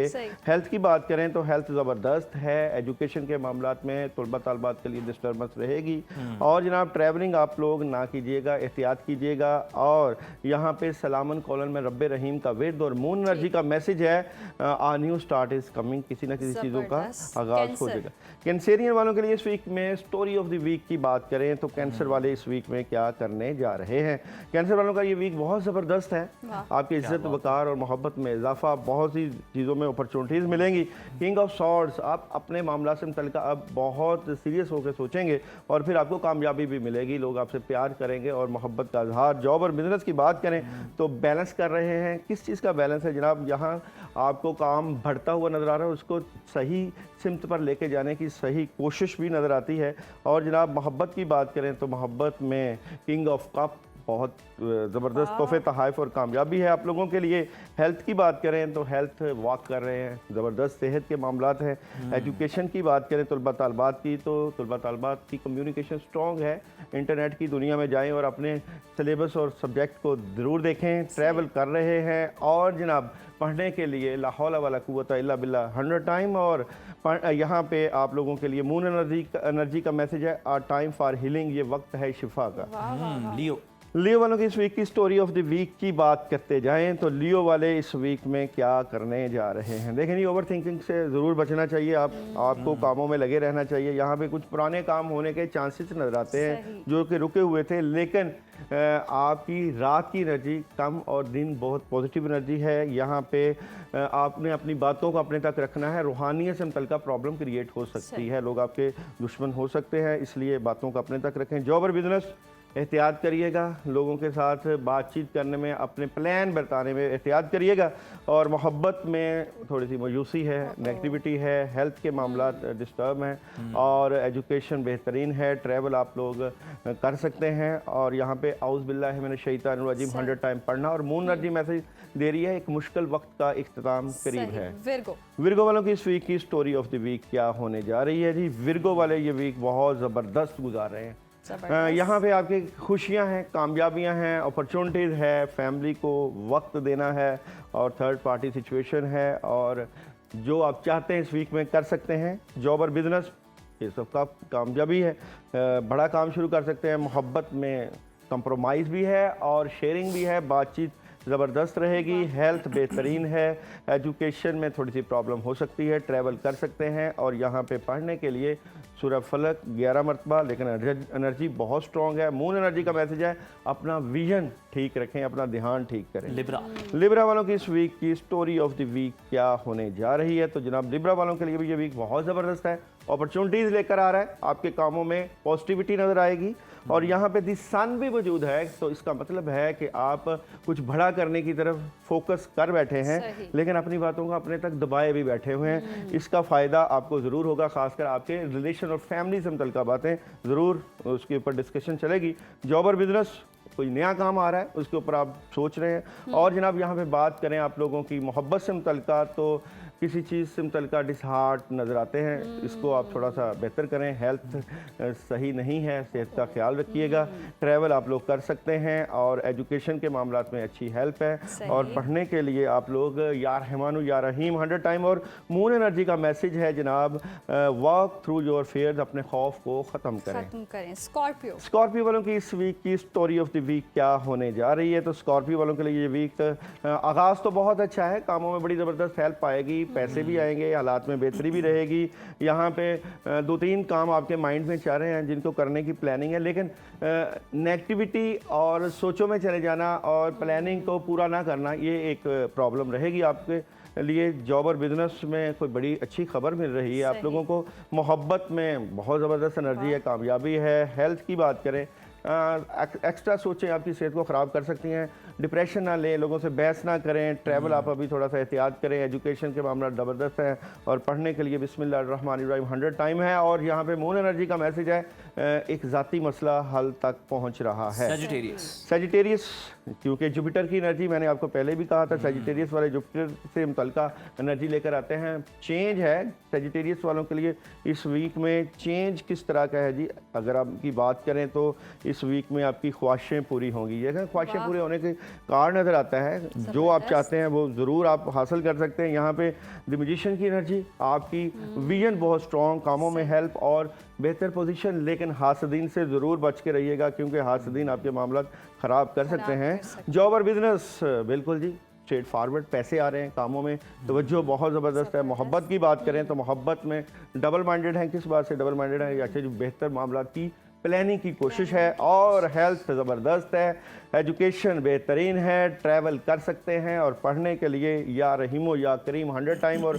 मून एनर्जी का मैसेज है अपनी अना को अपने रास्ते में नहीं आने देना। सही। कैप्रिकॉन, कैप्रिकॉन वालों की इस वीक की स्टोरी ऑफ द वीक क्या होने जा रही है? तो कैप्रिकॉन वाले इस वीक में क्या करने जा रहे हैं? अच्छा जी, किसी बात को आप दिल पे अगर लिए हुए हैं तो वो आप ना लीजिएगा। अच्छा, कौन सी बात हो सकती है? अच्छा, कुछ बातें जो आपके इर्द गिर्द के लोग आपके बारे में करते हैं, कम्युनिकेशन जो कि आपको पता चलती हैं, वो अगर आप डिसहार्ट होते हैं तो बिल्कुल ना हो, क्योंकि यहाँ पे आपको बड़ी पावरफुल एनर्जी और मदद, क्योंकि आपके वालिदैन, आपके घर वाले आपका साथ देते हैं, आपके साथ खड़े रहते हैं।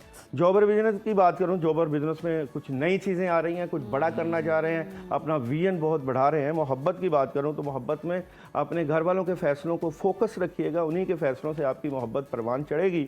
और जनाब हेल्थ बेहतरीन है, एजुकेशन के मामलात में बैलेंस है, ट्रैवल आप लोग इस वीक में थोड़ा सा एहतियात से करिए, गाड़ी वगैरह एहतियात से चलाइए। और जनाब पढ़ने के लिए आप लोग ला हौला वला कुव्वता इल्ला बिल्लाह 100 टाइम। और मून एनर्जी का मैसेज है कोई मोहब्बत का सिलसिला शुरू हो सकता है।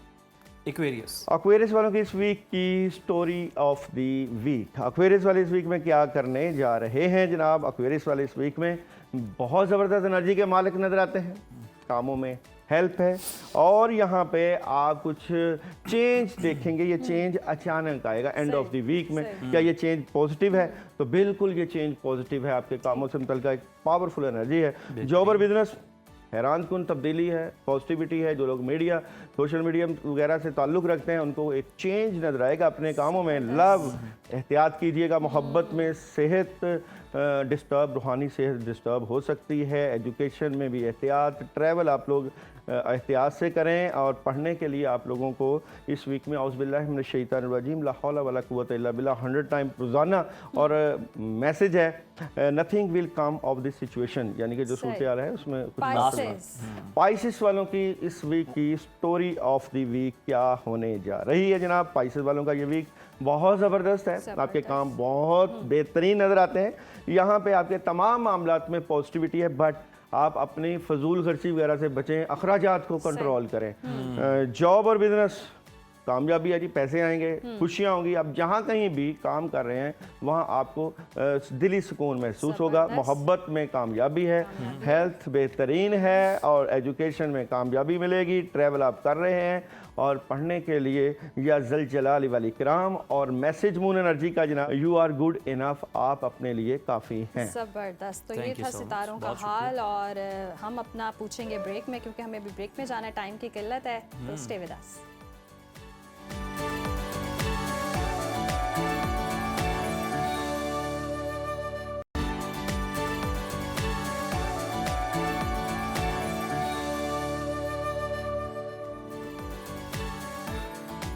वेलकम बैक नाज़रीन। आज बहुत ही अहम मौजू पर हम डिस्कशन करने जा रहे हैं। ज़िंदगी और मौत के दरमियान सिर्फ चंद लम्हों का फासला होता है और इन्हीं लम्हों में दिया गया एक दुरुस्त फैसला किसी की सांसें लौटा भी सकता है। इमरजेंसी वार्ड अस्पताल का वो हसास तरीन शोबा जहां वक्त के हर सेकंड की कीमत ज़िंदगी से जानी जाती है। यहाँ डॉक्टर सिर्फ इलाज नहीं करते, बल्कि ज़िंदगी की दौड़ में वक्त को मात देने की कोशिश करते हैं। इमरजेंसी मेडिसिन जदीद तिब का वो मैदान जो हर हंगामी सूरत हाल में सबसे पहले हरकत में आता है, चाहे बात हो किसी भी हादसे की, दिल के दौरे की या किसी बड़े सान्हे की। लेकिन सवाल यह है कि क्या हमारे अस्पतालों के इमरजेंसी वार्ड्स वाकई ज़िंदगी बचाने के आलमी मयार पर पूरे उतरते हैं? और क्या हमारे पास तरबियत याफ्ता अमला, जदीद टेक्नोलॉजी और तेज़ तरीन रिस्पॉन्स सिस्टम मौजूद है? इन्हीं अहम सवालात पर रोशनी डालेंगे हमारे आज के मौसस मेहमान, इमरजेंसी मेडिसिन के माहिर कंसल्टेंट और मोरकम बे NHS ट्रस्ट के साबिक क्लिनिकल लीड, तदरीस, हेल्थ इनोवेशन और क़यादत के मैदान में नुमाया खिदमात अंजाम दे रहे हैं। अब बरतानिया और पाकिस्तान दोनों में इमरजेंसी मेडिसिन के फ़रोग़ के लिए सरगर्म हैं। हमारे साथ इस वक्त मौजूद हैं माहिर इमरजेंसी मेडिसिन जनाब डॉक्टर आसिम मिजाज साहब, और एक और मेहमान जो कि हमारे साथ मौजूद हैं, उनके साथ भी जनाब आपका तारुफ करवाएंगे। उनका जनाब इमरजेंसी इसके मेडिसिन साथ के साथ- बानी माहिरीन में शुमार होता है। जी बिल्कुल। और उज़ैर, इसके साथ साथ हमारे साथ मौजूद हैं माहिर emergency medicine doctor Abdul Salam Khan साहब भी। आप दोनों साहिबान का बहुत ज़्यादा शुक्रिया। वेलकम टू सुनो पाकिस्तान। सर, सबसे पहले तो अब्दुल सलाम साहब आपकी जानिब आऊँगी, कहिएगा इमरजेंसी मेडिसिन दरअसल है क्या, और आमतौर पर लोग इसे सिर्फ इमरजेंसी वार्ड समझते हैं, मगर क्या ये शोबा इससे कहीं ज़्यादा वसी है? इस पर रोशनी डालिएगा। अस्सलाम वालेकुम वरहमतुल्लाहि वबरकातुहू। और बहुत बहुत शुक्रिया इस इम्पॉर्टेंट टॉपिक को हाईलाइट करने का, क्योंकि पाकिस्तान में इमरजेंसी डिपार्टमेंट्स तो जब से पाकिस्तान बना है तब से मुख्तलिफ़ अस्पतालों में मौजूद हैं, लेकिन उनके अंदर किस तरह का ट्रीटमेंट होता है और किस तरह से उसको होना चाहिए, वो एक अहम सवाल था। और दुनिया भी इसकी तरफ पिछले 70 सालों में ही इतनी यहाँ तक आई है कि वो उसमें इतने एडवांस हुए हैं, और हम भी इसमें आहिस्ता आहिस्ता कोशिश कर रहे हैं कैचअप करने की। जी। तो उसमें इमरजेंसी डिपार्टमेंट में अगर आपके पास प्रॉपर पर्सनल ना हो और एक ऐसा सिस्टम नहीं हो जो कि लोगों को आइडेंटिफाई कर सके कि किसको हेल्प की ज़्यादा ज़रूरत पहले है, तो आप वो वाला इलाज नहीं प्रोवाइड कर सकते हर एक को जिसके लिए वो इमरजेंसी डिपार्टमेंट आता है। ये हस्पताल का वो शोबा है कि जिसमें हर तरह के मरीज़, यानी अगर वो ऑर्थोपेडिक्स का हो या न्यूरोसर्जरी का हो या हार्ट का हो या किसी भी और तरीके का, इवन साइकियाट्रिक मरीज़ अगर उन्हें इमरजेंसी होती है तो उनको यही कहा जाता है सबसे पहले ना कि आप जाएं इमरजेंसी चले जाएं। जी जी। तो इमरजेंसी में उनको देखेगा कौन? अगर इमरजेंसी उस तरह से डिज़ाइन नहीं है कि उसमें हर तरीके के लोगों को देखा जा सके, तो वो उनको वो चीज़ें प्रोवाइड नहीं कर सकती जिनकी उनको ज़रूरत है। और हम कोशिश यही कर रहे हैं कि पाकिस्तान में इस शोबे को उस जगह पर लेकर आएँ जहाँ पर कि वो वेस्ट में है, और उसमें ताल्लुक़ सिर्फ इक्विपमेंट का नहीं है। ये इक्विपमेंट से आगे की बात है, ये ह्यूमन कैपिटल को इतना ट्रेन करने की बात है कि वो इस सिचुएशन से निपट सकें। तो इस पर मैं आगे भी बताऊंगा जब तक डॉक्टर आसिम इस बारे में कुछ। बिल्कुल ठीक है। डॉक्टर आसिम साहब, आपसे जानना चाहेंगे कि अस्पतालों में इमरजेंसी वार्ड का बुनियादी किरदार क्या होता है, और ज़रा कंपैरिजन भी ड्रॉ कीजिएगा कि दीगर तिब्बी शोबों से कैसे मुख्तलिफ है, पाकिस्तान में कैसे काम कर रहा है, और इंटरनेशनल स्टैंडर्ड्स क्या हैं इसके? अस्सलाम वालेकुम जी, थैंक यू फॉर इनवाइटिंग। यहाँ पे जो देखा जाए तो इसको हॉस्पिटल का दिल भी कहा जाता है। जी। जिस भी पेशेंट को कोई क्रिटिकल मसला है, कोई अहम बीमारी है, जैसे हार्ट अटैक हो गया, फॉलेज हो गया, मेजर एक्सीडेंट हो गया, तो वो सारे एमरजेंसी में ही आते हैं। तो ये बड़ा अहम शोबा है, और जहाँ पे जो फ़ैसले हैं वो घंटों में नहीं बल्कि मिनटों और सेकंडों में होते हैं, और यहीं से इंसानी जान बचाई जा सकती है। जी। अगर मैं बात करूं बाहर के मुल्कों की, जैसे यूके में, अमेरिका में, ऑस्ट्रेलिया में, कनाडा में, यहाँ पे एक वेल सेटल ट्रेंड स्पेशलिटी मौजूद है इमरजेंसी मेडिसिन के नाम से। और यहाँ पे 3 चीज़ें बड़ी अहम हैं। एक चीज़ तो ये है कि जैसे डॉक्टर अब्दुल सलाम ने कहा कि ट्रेनिंग बड़ी अहम है। वहाँ पे डॉक्टरों की 6 साल की ट्रेनिंग होती है इमरजेंसी मेडिसिन के शोबे में, और इसके अलावा वहाँ पे ट्रेंड नर्सें भी होती हैं। तो एक पूरा स्टाफ एक उसका अपना इमरजेंसी मेडिसिन और इमरजेंसी डिपार्टमेंट का होता है कि जो कि इसी चीज़ में इनकी ट्रेनिंग होती है, और इसीलिए वो हर मरीज़ को उसके हिसाब से क्विकली असेस करके उसको मैनेज करके उसको ट्रीट करते हैं, as a mention within minutes. और दूसरी अहम बात होती है कि ये एक टीम वर्क है। तो वहाँ पे टीम्स होती हैं जो कि हर मरीज़ के मुताबिक उसको एमरजेंसी ट्रीटमेंट फराहम करती हैं। सही। और तीसरी अहम चीज़ है कि वहाँ पे जो हैं स्पेसिफिक प्रोटोकॉल्स हैं, गाइडलाइंस हैं जिसको वो फॉलो करते हैं। अगर एक हॉस्पिटल लंदन में है, वो भी वही गाइडलाइंस को फॉलो करेगा, उसी हिसाब से मरीज़ को ट्रीटमेंट फराहम की जाएगी, एज़ कम्पेयर टू जो कोई छोटा सा हॉस्पिटल की स्कॉटलैंड में है, वहाँ भी वही किस्म की। तो ये चीज़ें बड़ी अहम हैं जो जिस लिहाज से इंसानी जान को बचाया जा सकता है। सही। अब्दुल सलाम साहब, आपकी जानिब आऊँगी। अक्सर कहा जाता है कि हादसे के बाद जो पहला घंटा होता है उसको गोल्डन आवर बोलते हैं, तो ये वक्त इतना अहम क्यों समझा जाता है और इसमें क्या करना चाहिए? अच्छा, ये बहुत अच्छा सवाल है, और इसमें एक और जो एवेन्यू जिसकी तरफ हम वर्क कर रहे हैं वो भी उस पे उसकी तरफ मैं आपको लेकर चलूँ। वो उसको हम कहते हैं प्री हॉस्पिटल केयर। सही। अच्छा, अब आप ये ज़रा समझने वाली बात है कि अगर हादसा अस्पताल से 1 किलोमीटर दूर या 2 किलोमीटर दूर हुआ है, तो आजकल जो सिचुएशन पाकिस्तान में है, उस मरीज़ का इलाज तो उस वक्त शुरू होता है ना जबकि वो अस्पताल की दहलीज पे आता है। जब वो किसी अस्पताल के इमरजेंसी रूम में आएगा तो उस वक्त वो टाइम उसका शुरू होता है इलाज का। लेकिन उसका एक्सीडेंट के वक्त से अस्पताल पहुंचने तक का जो वक्त है वो कैसे लगा और किसने उसको वहां तक पहुंचाया, ये बहुत ही इम्पॉर्टेंट एस्पेक्ट है इमरजेंसी ट्रीटमेंट का, जिसको प्री हॉस्पिटल केयर या जिस तरह 112 122 समझ लें। ये जो लोग हैं ये इनको इमरजेंसी की एक्सटेंशन समझ लें कि वो जहाँ पे एक्सीडेंट हुआ वो इलाज को वहीं से शुरू होना चाहिए। सही। अच्छा, इसको ये क्यों कहते हैं कि time is money, time is brain, time is everything? इसलिए कि कुछ चीज़ें ऐसी होती हैं जिस्म की कि अगर वो फौरी तौर पर सपोर्ट ना हो तो थोड़ी ही देर में वो अपना काम ख़राब करने लगती हैं। जिस तरह अगर आप कोई हेमरेज है तो दिल जो धड़कने का काम तो करता रहेगा, लेकिन अगर उसमें ब्लड ही नहीं हो तो सर्कुलेशन ख़राब होगी, तो पेशेंट्स को स्ट्रोक हो सकता है या वो सर्कुलेटरी शॉक में जा सकते हैं, यानी उनका ब्लड प्रेशर ही गायब हो जाएगा सारा, और वो काम 5 से 7 मिनट के अंदर अंदर हो जाता है। तो वो सपोर्ट जिसमें कोई ब्लीडिंग हो गई या किसी की ब्लड शुगर कम है, जिसको छोटी सी बात ये समझ लें कि अगर ब्लड शुगर भी किसी की कम हो और उसको घर से आप अस्पताल तक लेकर आएँ और उसकी ब्लड शुगर इतनी कम हो कि उसके दिमाग के मामलात अगर कंप्रोमाइज़ हुए हुए हों तो उसको जल्दी अगर ग्लूकोज नहीं मिलती आईवी फॉर्म में तो उसका भी ब्रेन को डैमेज हो जाता है। तो इसी चीज़ को देखते हुए हम ये कहते हैं कि टाइम इज़ एवरीथिंग। तो फर्स्ट 15 मिनट्स, अब तो हम फर्स्ट 15 मिनट्स की तरफ जाते हैं कि अगर 15 मिनट्स में वो सपोर्ट प्रोवाइड कर दी जाए जो उसकी मरीज़ को ज़रूरत है तो उसकी जान बचने के चांसेस जो हैं वो बहुत बढ़ जाते हैं। अच्छा, इसी के साथ एक और प्री हॉस्पिटल केयर में दूसरी चीज़ ये है कि जब आप किसी पेशेंट को मूव करते हैं जहाँ पे एक्सीडेंट हुआ है वहाँ पे अस्पताल तक मूव करने के लिए अगर आपने प्रॉपरली चीज़ें इस्तेमाल नहीं की, बहुत सारे लोगों को स्पाइन में डैमेज होता है, उनके मोहरों में प्रॉब्लम होती है, चोट लगती है, एक्सीडेंट हो जाता है, तो उनको जो लोग मूव करते हैं वो उनको हम कहते हैं सेकेंडरी इंजरी कॉज कर देते हैं। यानी उनको जो प्राइमरी चोट जो लगी होती है वो तो सिर्फ उसने उनको एक थोड़ा सा डैमेज किया होता है, लेकिन उनको हिलाने जुलाने से वो उनके जो डैमेज इतनी बढ़ जाती है कि उनको फालिज हो जाता है और दूसरी प्रॉब्लम होती हैं।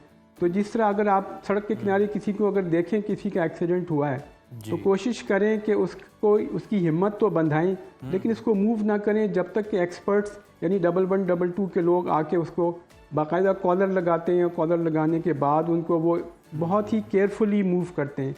वो काम अगर ना करें तो यही 15 मिनट जो है ना कभी कभी ज़िंदगी और डिसेबिलिटी के दरमियान वो सारी चीज़ें वो बन जाती हैं कि जिसमें डिसेबिलिटी आ जाती है और मरीज़ पूरी तरह सेहतयाब नहीं हो पाता just because at the right time somebody did not do the right thing। बिल्कुल, तो हम ये प्रमोट यही करते हैं कि 112 के लिहाज से अगर वो भी एक्सपर्ट नहीं है, अगर वो भी ट्रेन नहीं है तो वो भी ट्रबल जो है वो क्रिएट कर सकता है, सिचुएशन को वर्स कर सकता है। सर मैं आपकी जानिब आऊंगा, अगर देखा जाए आसिम साहब, बिल्कुल यही बात आसिम साहब, बिल्कुल जिस तरह से यही बात हम है देख रहे हैं कि अगर आप किसी के एक्सीडेंट में देखें, अगर हम देखें तो उसके बाद जो अगला फेज आता है, मतलब उन्होंने तो हॉस्पिटल शिफ्ट करने के दौरान जो हो रहा होता है उस पर बात की। हॉस्पिटल जब शिफ्ट कर दिया जाता है पेशेंट को तो मरीज जो है अक्सर फौरी मेडिसिन की किल्लत का शिकार होता है हमारे यहाँ, और लवाहिकीन को अस्पताल के बाहर से अद्वियात खरीदने का कहा जाता है। बहुत उलझा देने वाला सिस्टम है।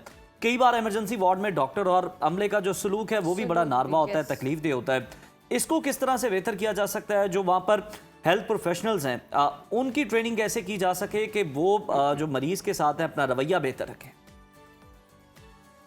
अच्छा, इसमें ये भी बहुत इम्पोर्टेंट सवाल है। अब क्योंकि मैं इमरजेंसी मेडिसिन 2012 से मैं प्रैक्टिस कर रहा हूँ पाकिस्तान में जी। और इसमें कि FCPS की ट्रेनिंग का मैं सुपरवाइज़र हूँ, तो मेरे अंडर जो ट्रेन किए हुए लोग हैं वो अनफॉर्चुनेटली वो पाकिस्तान में से बहुत कम रुक सके, ज़्यादातर यहाँ से UK चले गए। तो ये जो सवाल है ना ये बहुत ज़्यादा इम्पॉर्टेंट है कि जो लोग इमरजेंसी में आते हैं and they need very quick treatment, तो पता ये लगता है कि उनके साथ सलूक ठीक नहीं होता।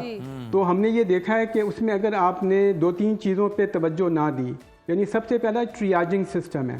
ट्रियाजिंग सिस्टम का मतलब है कि पेशेंट्स को प्रायोरिटाइज करना कि सबसे पहले देखने की ज़रूरत किसको है।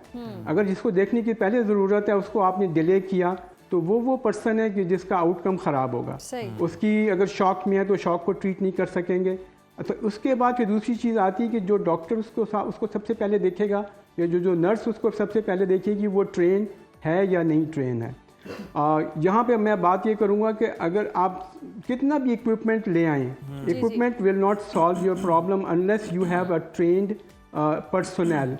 ट्रेंड नर्स अगर नहीं है, ट्रेंड अगर डॉक्टर नहीं है, तो सीटी स्कैन, एमआरआई, अल्ट्रासाउंड ये उतने हेल्पफुल नहीं होते जितने कि वो ट्रेंड हाथों में हेल्पफुल होते हैं। तीसरी चीज़ जो लोगों को हम सिखाते हैं वो एटीट्यूड की है। एक पेशेंट को अगर आपने एक बर्डन समझना है तो आप इमरजेंसी डिपार्टमेंट आपके काम करने की जगह नहीं है। Everybody who comes to the emergency department needs to be respected, needs to be taken care of in an organised fashion. तो कई दफ़ा ऐसा होता है कि हम लोगों को, जो लोग कम बीमार होते हैं, उनसे कहते हैं थोड़ी देर आपको इंतज़ार करना पड़ेगा क्योंकि आपसे ज़्यादा सिक मरीज़ इस वक्त हस्पताल में है। लेकिन यहाँ पर हमारे अनफॉर्चुनेटली लोग इसको नहीं समझते। वो समझते हैं कि अगर वो इमरजेंसी में आ गए तो सबसे पहले उनका इलाज होना चाहिए। तो उसकी वजह से कई दफ़ा ऐसे लोग जिनको इलाज की ज़्यादा ज़रूरत है वो निगलेक्ट हो जाते हैं क्योंकि आपके पास स्टाफिंग ही प्रॉपर नहीं है। तो ये इतना बड़ा इशू स्टाफिंग का भी है कि जिस पे हम अभी थोड़ी देर में फिर और बात करते हैं। स्टाफ का भी प्रॉब्लम है और बिहेवियर भी बहुत बेहतरीन होना चाहिए। अब्दुल सलाम साहब और आसिम एजाज साहब हमारे साथ मौजूद थे। माजरत, हमारे पास वक्त क्योंकि किल्लत है और ये टॉपिक बहुत ज़बरदस्त है। यकीनन पाकिस्तान में इमरजेंसी जो वार्ड हैं वहाँ सिस्टम को बेहतर होने की ज़रूरत है, अमले को बेहतर होने की ज़रूरत है और वक्त जो है ना वो बचाया जा सके, क्योंकि इस सब के अंदर अगर हम देखें तो टाइम जो है ना वो सबसे इम्पोर्टेंट है। जैसे कि अब्दुल सलाम साहब ने भी कहा कि टाइम इज़ मनी और उस सारी कंडीशन में आपने मरीज़ को देखना है, टेक केयर करना है। आप दोनों मेहमानों का बहुत शुक्रिया। प्रोग्राम से हमें दीजिए इजाज़त। कल फिर हाजिर होंगे मुख्तलिफ अहम मौज़ूआत के साथ। अल्लाह हाफ़िज़। अल्लाह हाफ़िज़।